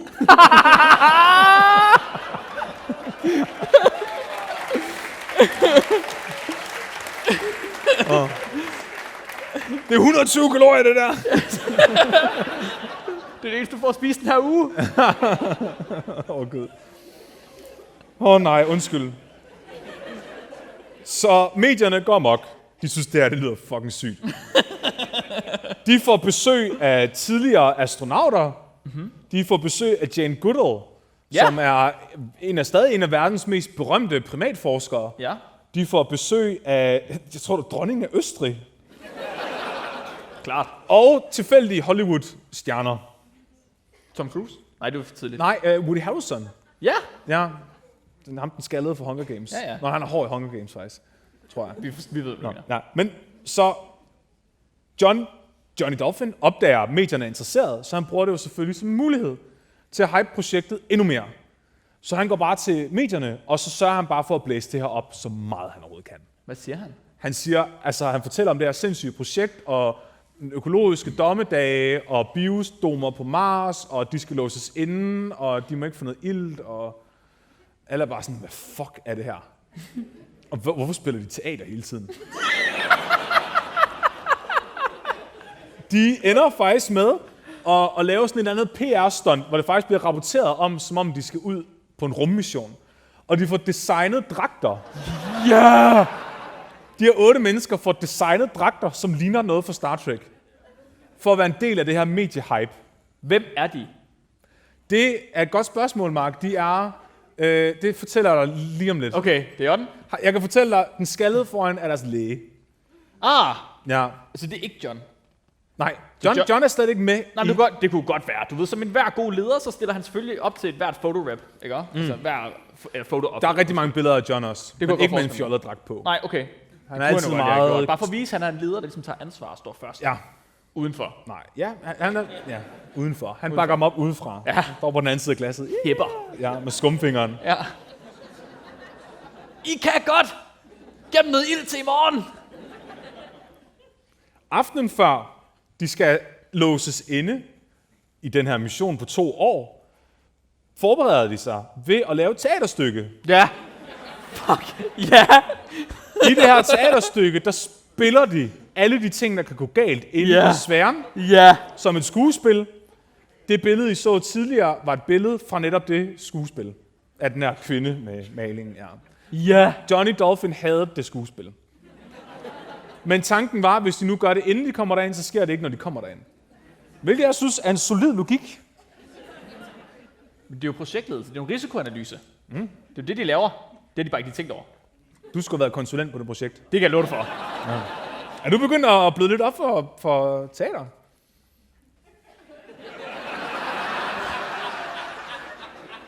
Hvis jeg må have en af de der dragter på, så ja, så vil jeg godt. Altså, vi sidder på Bremen Teater lige nu. Du er en del af et teaterstykke lige nu. Ej. Hvor vi lader som om, at vi er forskere, der ved, hvad vi snakker om. I en hønsestol med en harmonika. Er det ikke teater, det her, Mark? Nå, okay så! Det skal være på den måde. Så laver vi da noget teater! Skål. Ej. Ej. Det er helt forpustet nu. Det var hårdt. Det var hårdt at vente dig. Og vende mig. Jeg tror godt, jeg kunne blive psykoterapeut i den her stol. Fortæl mig om dit forhold til din far. Skal du have noget opium? Eller blødkogt æg? Så... De laver det her teaterstykke, og så bliver de selvfølgelig... Så får de renset deres sjæl i en svedhytte af en medicinmand ved navn Den Gamle El. Til det her take-off på dagen møder mere end 2.000 tilskuere op i ørkenen. Det er jo fordi, at der ikke har været live henrettelser i århundreder. Det er den mest langsommelige henrettelse nogensinde. Det må have været så antiklimatisk, ikke? Fordi hvis en raket... Altså, de framede det jo som en rumraket, der skulle sendes afsted, ikke? Det er det 8 klovne i røde dragter, der går ind ad en dør og lukker den. Og så skal du køre hjem igen bagefter. Woody Harrelson kommer. Det gør Arthur C. Clarke også. Ja, klar. Forfatteren. Og der kommer også en ceremoni igen med Den Gamle El. Der kommer åndedansere, ildgøjler og fyrværkerishow. Og sammen med Den Gamle El, så er der en mexikansk troldkvinde og en tibetansk lama, som velsigner dem, inden de går ind ad døren. Der er ikke nogen raket, der letter, men alt op til er ret fedt. Og hvad? Undskyld, altså, alle er enige om, at det er en seriøs event, eller hvad? Jeg forstår det ikke. Det lyder tydeligvis, som om det er for sjov. Nej, det er seriøst, der. Hvad er det, du synes, der er for sjov? Vil du ikke også gerne velsignes, inden du skulle noget? Det er ikke sådan, at Woody Harrelson og Arthur C. Clarke, de lige kigger på den og sådan... Altså, er vi til det samme event? Hvad sker der? Er det meningen, det her? Et eller andet sted, altså jeg tror måske, Woody Harrelson vil synes, det er ret fedt. Ja, det tror jeg også. Han står mig alligevel som den Hollywood celebrity, der vil kunne forstå det. Men der var 2.000 mennesker! Ja. Virkelig mange, der kigger på folk, der går ind for at dø. Ja, det er ret mange mennesker, ja. Det er 4 gange så mange mennesker, som der er her lige nu. Det er rigtigt. Så døren lukker, og så går det ligesom op for de her 8 mennesker. Okay, jeg skal være landmand. Jeg skal ikke kun dyrke mine afgrøder. Jeg skal faktisk også bestøve alle planterne. Jeg skal avle insekterne, så de ikke uddør.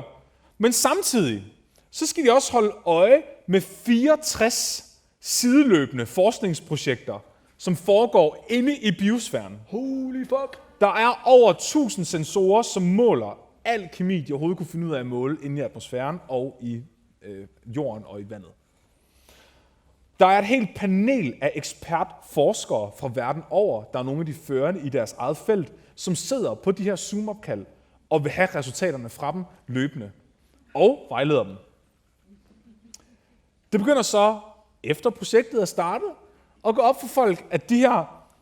Ja, undskyld, det har jeg glemt at sige. Hvad tror du, de bliver kaldt? Det er ikke astronauter. Nej.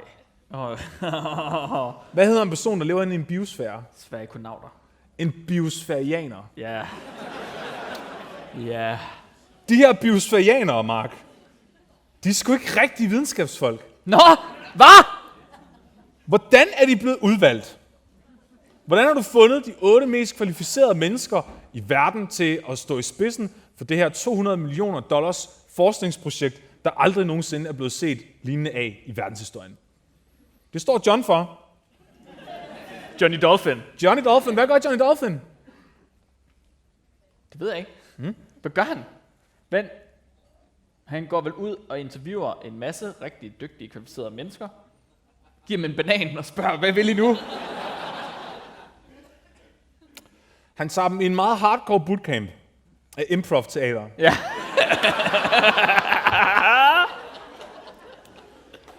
Han tager tilfældige frivillige. Ja. kører dem igennem en benhård bootcamp af improv-teater, hvor han løber rundt og råber af dem, mens de skal lave teater on the spot med hinanden. Baseret på det, så vælger han ledere.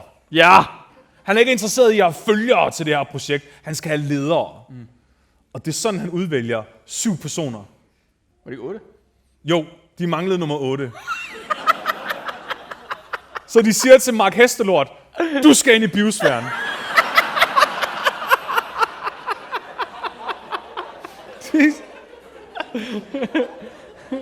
Nu er du leder! Ja. Nej, det er Johnny Hest, det er Mark Hestelort. Ved du, hvad han lavede inde i biosfæren? Han skovlede Hestelort. Der er folk, der kom turistbusser ud i ørkenen og parkerede ved siden af biosfæren. Fyldt med folk, der bare stod og bankede på glasset og så på Mark, der skovlede hestelort. Det er hver dag, det her foregår. Der er deciderede tourguides, der går rundt med megafoner og giver guidede tours rundt om biosfæren, hvor folk kigger gennem glasset og står og slår på det, som om, at det er et akvarie. Det er altså 12.707 kvadratmeter drivhus. Det er en rimelig stor slat. Men alligevel, hvis du skal nå at dyrke jorden til at leve af det, det er 1,2 hektar. Ja, til 8 mennesker. Så, men i hvert fald. Specielt hvis, en tredjedel skal bruges til koralrev og ørken. Ja. Så de går meget op i, selvfølgelig, at alting skal, der er ikke noget, der må gå til spilde. Fordi så dør de af sult. Samtidig er de også nødt til at opretholde et godt forhold til alle forskerne, der hele tiden holder dem i ørerne, og til alle de turister, der står og glor på dem. Hvilket nogle gange godt kan komme i karambolage med hinanden. Fordi det, der sker på et tidspunkt, det er, at en af deres geder skal føde. Ja. Og der sidder følget fast, kedet sidder fast inde i geden. Så de ringer til en dyrlæge, der over telefonen guider dem i, hvordan de skal hive gedekædet ud. Ja. De ender med at trække så hårdt i det her gedekæde, at det faktisk dør på vej ud. Det er ikke sjovt. Så de er jo sådan lidt, de står med et dødt gedekæde. Og så gik det også op for dem, at de havde snydt, fordi de havde ringet til nogen udenfor. Nej, det må de gerne. Nå, okay. Så er det jo for nemt. Viden må godt krydse biosfæren. Nå, okay. Det transcenderer. Ja. Men ikke atmosfærisk luft eller kalorier. Så det her gedekæde skal jo ikke gå til spilde. Så de har jo nogle grise. Men det er også lidt, det går sgu nok ikke, der er en bus fuld af børn, der ser, at vi fodrer det her gedekæde til nogle grise. Så de går sådan lidt om et hjørne. Det er lidt svært, der er glas hele vejen rundt, ikke? Så de går ind i et hjørne med det her gedekæde og giver det til grisene. Hvor en af grisene så tager gedekædet, løber ud foran nogle turister, slynger det op i luften og æder det.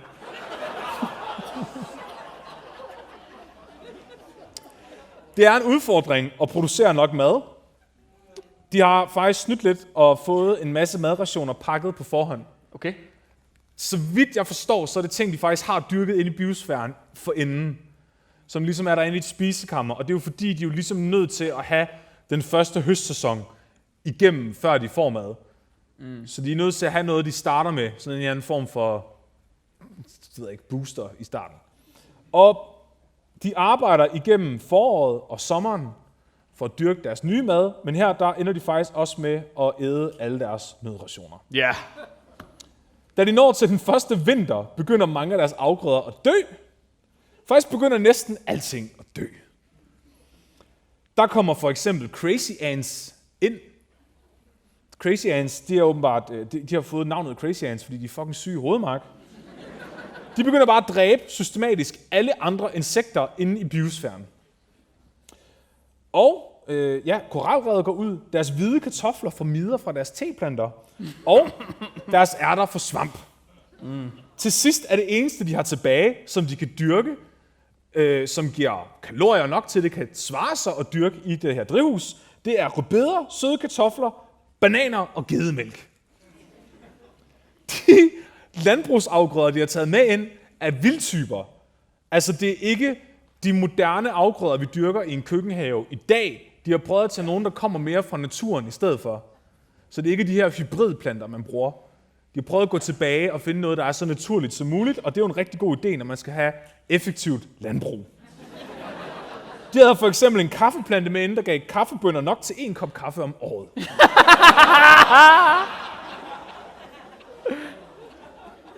Så Det er sygt, det er en prioritet. Vi har ikke mad nok, men vi har kaffe. Ja. Fordi de har taget så mange forskellige plantearter og mikroorganismer og svampe og alting ind, uden at sortere i det, så begynder alting at blive sygt, fordi de har taget alle sygdommene med ind. Klart. Og det er på sindssygt lidt plads. Så det er bare sådan et gentagende tema. Alting bliver bare sygt og dør og får svamp, og det er virkelig sørgeligt. Hvad med dem selv? Ja. De siger, at de har aktivt undgået at tage planter og dyr med ind, der er giftige for mennesker. Ja, planter og dyr. Ja. Men alligevel er der en skorpion, der løber igennem deres køkken en af dagene. Hvilket så bliver citeret som den første organisme, der uddør i biosfæren.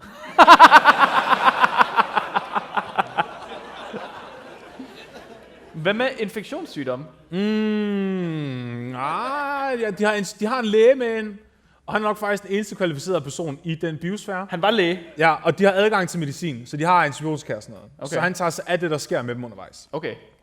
Men de ender med at have de her rødbeder, søde kartofler, bananer og gedemælk tilbage, og bliver egentlig pænt fucking træt af ikke at spise andet. De beskriver, hvordan at de skiftes til at lave mad om aftenen, så de skal tilberede kartofler og rødbeder på forskellige måder. De prøver alt fra at få det formet som dinosaurer til at lave kold suppe ud af det. De har også ris, som de bruger til at bygge risvin på, men i det sekund, der var alkohol i det, drak de det. Gedeosten og bananerne gemmer de til særlige lejligheder, så at de, når der er fødselsdag eller nogle af de her solcyklusfester, de fejrer i kulten, så kan de lave gedeost banankage. Opskriften på gedeost banankagen er i den lille Fætter BR-bogen. Hvis nogen skulle have lyst til at prøve. De taber sig fucking hurtigt. Fordi de får omkring, det er måske et generøst estimat, omkring 1700 kalorier om dagen, men det er dage, hvor de går 12 timer og har hårdt fysisk arbejde. 43 af deres kalorier kommer fra kød. Okay. De begynder at sidde og se film. De har adgang til film om aftenen, når de ikke arbejder, og der sidder de kun for at se madscenerne. Det bliver det nye porno for dem, de sidder bare. De begynder at smaske og slikke deres tallerkener og spise som bæster af sult. Lægen Roy er nødt til at tage deres bananer og låse dem inde. Det er det eneste aflåste rum i hele biosfæren, er rummet med bananerne, og det er kun Roy, der har adgang til dem. Prøv at, det er jo sygt nok at have en kult, der ikke tager stoffer, men så bliver afhængig af bananer. Ja, og gedeost. Og gedeost. Så Mark, det er nu, du tænker, Succes! Det er lidt mærkeligt, ikke? Jeg hørte, jeg klarede 1 år indtil videre. Det er lidt mærkeligt, at man designer en biosfære, der ikke kan give mad nok. Og det er så, der er flere, der kommer frem og siger, at de faktisk godt vidste det fra starten. Det lyder problematisk. Semi-problematisk. Der er flere, der siger sådan, okay, det areal, I har afsat til at dyrke landbrug på, er overhovedet ikke stort nok, hvis vi skal bruge de her mærkelige vildtype planter. Det er beregnet efter, hvis man bruger de mest effektive konventionelle landbrugsplanter. Så der er ikke plads nok til at dyrke vores afgrøder. Og hvad siger Johnny Dolphin til det? Luk røven. Ja. Du har ikke bananen! Og det ser konspirationsteorien kommer, fordi lægen Roy er personlige venner med Johnny Dolphin. De har mødt hinanden gennem teater. Og Roy, han er ikke nogen hvilken som helst lægemark. Roy Walford, han er en af verdens førende eksperter i sult. What? Okay. Han har bygget en forskningskarriere på at forske i sult. Og er fuldstændig overbevist om, at han kan få mennesker til at leve i op til 120 år, hvis man sulter dem på den rigtige måde. Så han er også en galning. Nej.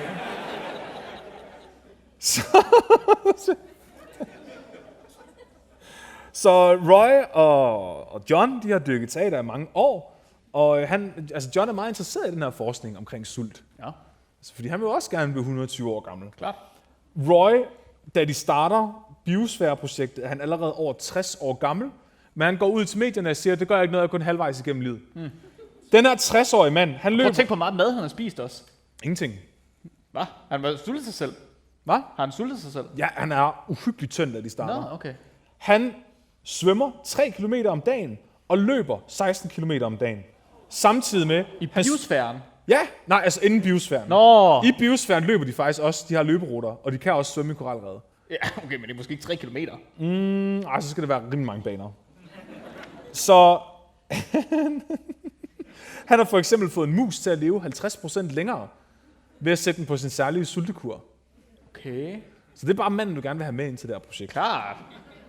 Men heldigvis så er sult ikke det eneste problem, de har. De får andre ting at bekymre sig om rimelig hurtigt.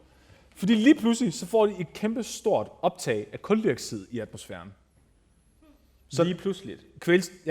Så den stiger fuldstændig sindssygt, hvilket gør, at endnu flere planter begynder at dø. Fordi de kan ikke tåle det høje niveau af kuldioxid. Okay. Og iltniveauet begynder samtidig at svinde ekstremt. Fordi planterne dør. Det falder ret hurtigt fra normale 21%, som vi har i atmosfæren herude, til 14,2% ilt. På det her tidspunkt, der er det fedt, at alle bare er med på det. Alle ved bare, at det er noget lort, det her. Ja. Så det er, hvor man er i risikozonen for hjerneskader. Ja. Det er det rigtige sted at være sammen med en sultedoktor, der synes, man skal sulte. Ja. Så Mark, det er så fucking sindssygt. De begynder at sige, at de bliver så forpustet, at de kan ikke tale lange sætninger, fordi de løber tør for luft halvvejs igennem sætninger. Samtidig med, at de skal gå og varetage 64 forskellige eksperimenter og dyrke deres mad. De ringer til John uden for biosfæren og sådan, Johnny Dolphin, kan vi godt få noget ilt? Ved du, hvad han siger til dem? Lav jeres egen ilt. Han siger, I skal lære nogle avancerede yogametoder, så I kan reducere jeres iltbrug. Det virker ikke. Flemming, hvor mange af de her problemer var med i deres teaterstykke? Næsten dem alle sammen. Ja! Sådan. Det er meget profetisk, det her teaterstykke. Det siger de også selv bagefter. Så du har så lidt ilt i luften. Du er ved at få en hjerneskade. Du kan ikke færdiggøre en sætning. Du bliver arbejdet halvt ihjel af en kultleder, der sidder udenfor og har det fedt. Og du kan kun spise rødbeder og gedeost på en god dag. Ja. Og der er en sultelæge, der overser dit helbred. Alt imens er der turister, der glor på dig 24/7. De spytter på glasset og banker på glasset for at få deres opmærksomhed hele tiden, og de er ved at gå amok. Til sidst kan John godt se, at de nok faktisk vil dø, hvis han ikke gør noget. Så de ender faktisk med at udskifte 10% af luften derinde med atmosfærisk luft. Mark Hestelort beskriver, at det var som at blive årtier yngre på få minutter. For første gang hører de nogen løbe ind i biosfæren i måneder. Okay.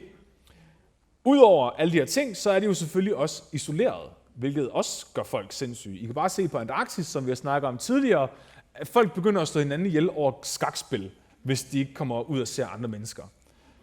De begynder ikke at slå hinanden ihjel, men de begynder at blive paranoide og depressive og deler sig faktisk op i 2 lejre, der ikke taler med hinanden. Nogle af dem begynder at hallucinere. Og Roy, lægen, ringer og tigger John om at give dem adgang til psykoterapi over telefonen. Det nægter John. Det vil han ikke være med til. Jeg har ikke fundet nogen forklaring på, hvorfor. Jane, som er en af de her biosfærianere, hakker så på et tidspunkt en finger af i en... Med vilje? Nej.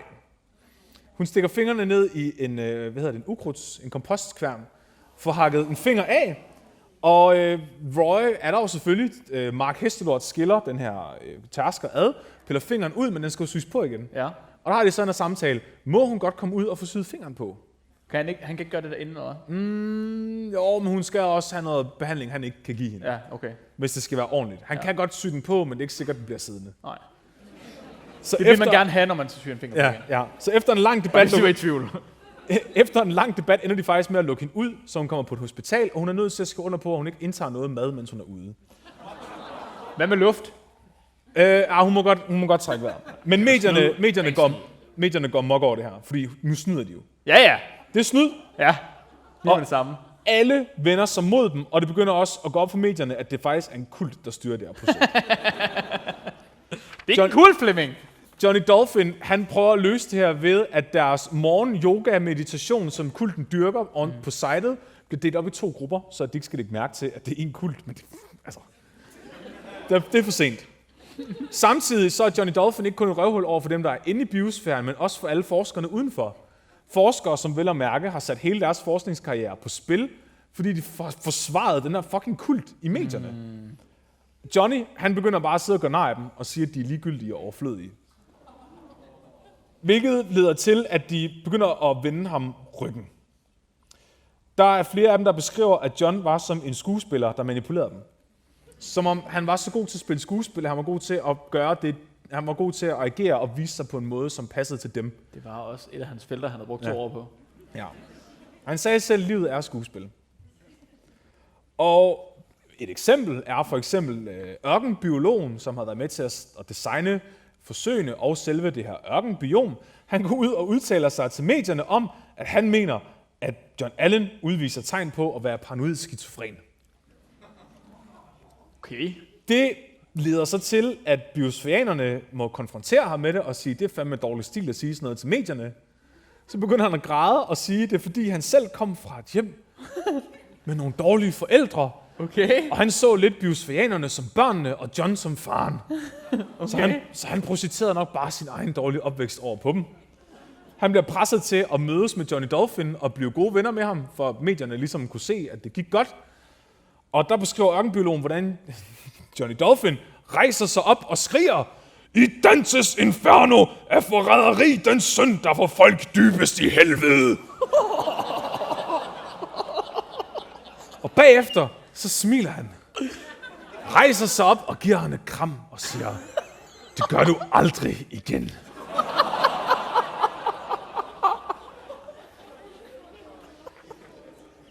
Et bas begynder at tænke, gider om det er en dårlig idé, at John han står for det her projekt.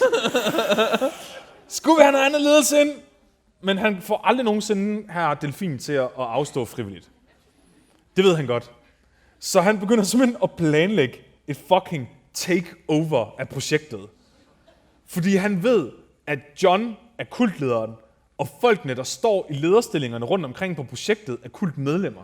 Mm-hmm. Så han venter til en dag, hvor han ved, at Johnny Dolphin og hans kone ikke er på sitet, fordi det var til en konference eller et eller andet. Så får han fløjet et helt hold ind af bevæbnede vagter i jakkesæt, der kører i konvoj i Lincoln-biler ned til biosfæren og overtager den. De er nødt til fysisk at fjerne folk fra kontrolpanelet uden for biosfæren og udelukke dem fra projektet.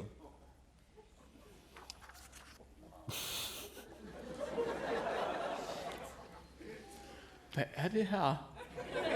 Hvorfor har vi aldrig hørt om det? Jeg ved det ikke. Det var så svært at finde information om. Jeg har været nødt til at stykke det her sammen for så mange forskellige mennesker. Det er helt vildt. At det er bare, men der er ingen, jeg tror det er fordi, et bas skammer sig. Ja. Johnny Dolphin skammer sig. Alle skammer sig. Så når folk genfortæller historien, så er det kun de ting, de selv synes er smirrende. Og der er ingen, der synes, at kultdelen af det her er smirrende. Men det er jo ikke er det bare fordi, de ikke har taget stoffer og ikke begik selvmord, at man så ikke har hørt om dem? Fordi du har hørt om alle andre kulte. Eller jeg ved ikke, de du jo har hørt heller alle ikke andre kulte. De nåede jo heller ikke at begå kollektiv selvmord. Nej, det er det. Man kunne sige, at de var på vej til det. Ja. Ikke kollektivt. Ja, nej. Delvist. Ja, jeg ved det ikke. Altså, så ja, jeg tror bare, at biosfærianerne ikke brød sig om tanken om, at de var en kult, og et bas brød sig ikke om ideen om, at de var en kult, og den, der byggede biosfæren, brød sig ikke om, at de var en kult, så der er ligesom ikke nogen, der sådan siger det særlig højt. Så meget af kultaspekterne kommer faktisk fra de forskere, der arbejder på projektet, og tidligere kultmedlemmer. Men når du så forstår det, så alt, hvad jeg har sagt i dag, kommer faktisk fra John og hans følgeres egen mund. Okay. Det er bare med linsen kult, at det begynder at gå op for en, wow, shit, det her han siger er faktisk ret sindssygt. Så det er fra de bøger? Mm-hmm. Det siger Ja. Det er vanvittigt. Ja. Jeg vil holde 50% af det der hemmeligt. Mindst. Ja. Men jeg tror også, de er så meget inde i det, at de ikke selv kan se, hvor sindssygt det er. Så de får lavet takeover, og projektet når også til sin naturlige slutning. Så de når faktisk at være derinde i 2 år. Fordi de dør? Nå, fordi det var den 2 år. Ja. Nej. De er derinde i 2 år og 20 minutter. Og de stod og bankede på døren. Luk os ud! Ja. De stod og ventede i 20 minutter på, at Jane Goodall holdt en tale om sig selv. Nej! Jeg er nødt til også at nævne, at Jane Goodall faktisk kommunikerede med dem inde i biosfæren undervejs i projektet, altså hun talte med dem over intercom. Og da de havde det aller værst, da de var ved at dø af iltmangel og sult og hallucinerede, der sagde hun til dem, husk nu, at chimpanserne i zoo har det værre end jer.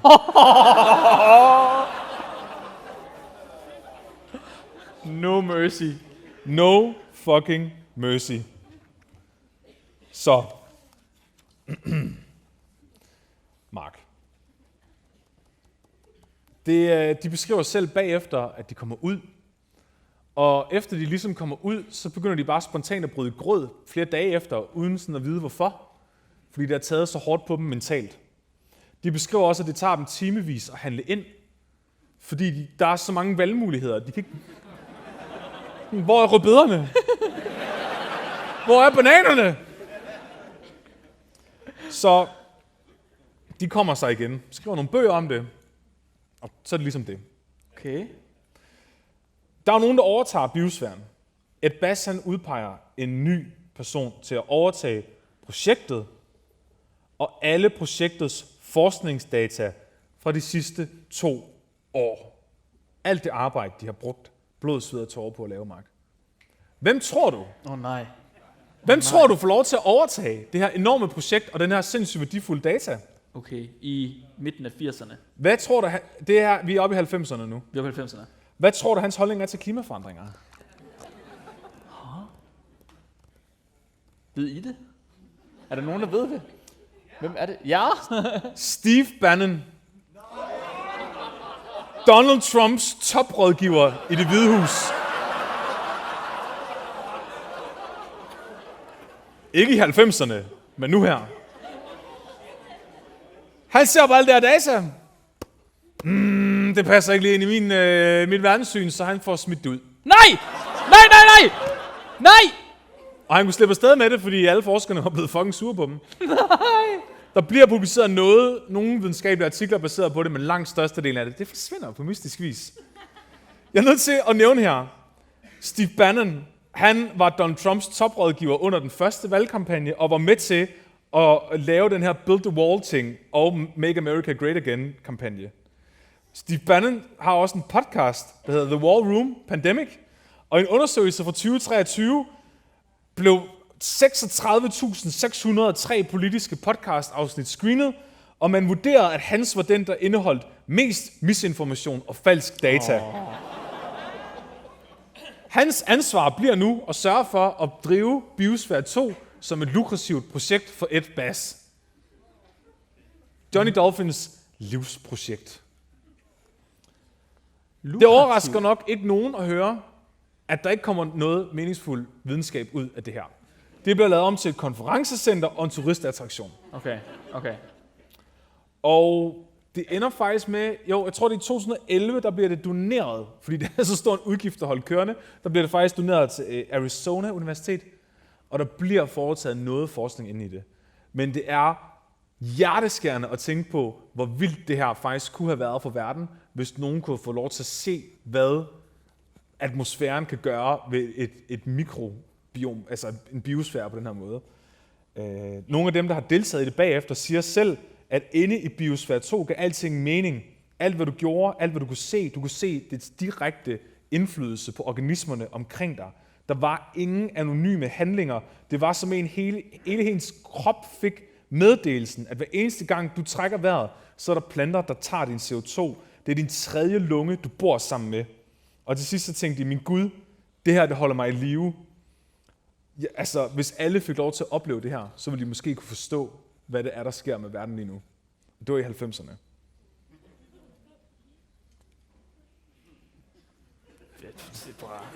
Jesus fucking Christ, men hvad er det, bror? Jeg troede, det var en sjov podcast, det her. Ja. Jeg er traumatiseret. Ja. Hvad har du gjort ved mig? Jeg har en lille feel-good ting, vi kan tage til sidst. Og det er, at Johnny Dolphin han er faktisk stadig i live. Han er 96 år gammel. Okay. Og han bor på Synergy Ranch. Ja! Sammen med sin kult. Ja! Hvor godt! Og den her 17-årige pige, han mødte, bor stadig sammen med ham og hans elsker, og hans kone bor også stadig sammen med ham. Sådan. Og Mark Hestelort bor sammen med ham. Ja! Mark, han blev født en måned før Anne Frank, der skrev Anne Franks dagbog. Han er jævnaldrende med James Watson, der beskrev DNA for første gang nogensinde. Nej. Måske har han fået noget inspiration fra hans gode ven Roy. Jeg ved ikke, om du vil vide, hvad der skete med Roy her, inden vi slutter af til sidst. Og det er lidt deprimerende faktisk. Så Roy han ender faktisk med at få en neurologisk degenerativ sygdom, som man mener kommer af udmattelse. Wow. Så man ser det som regel hos elitesportsudøvere og soldater. Men han når alligevel at blive 79 år. Dør i 2004. Så, ja. Flemming, det er fuldstændig på her. Jeg tror bare.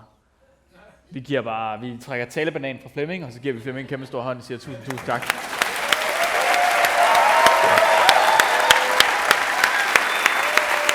Tak.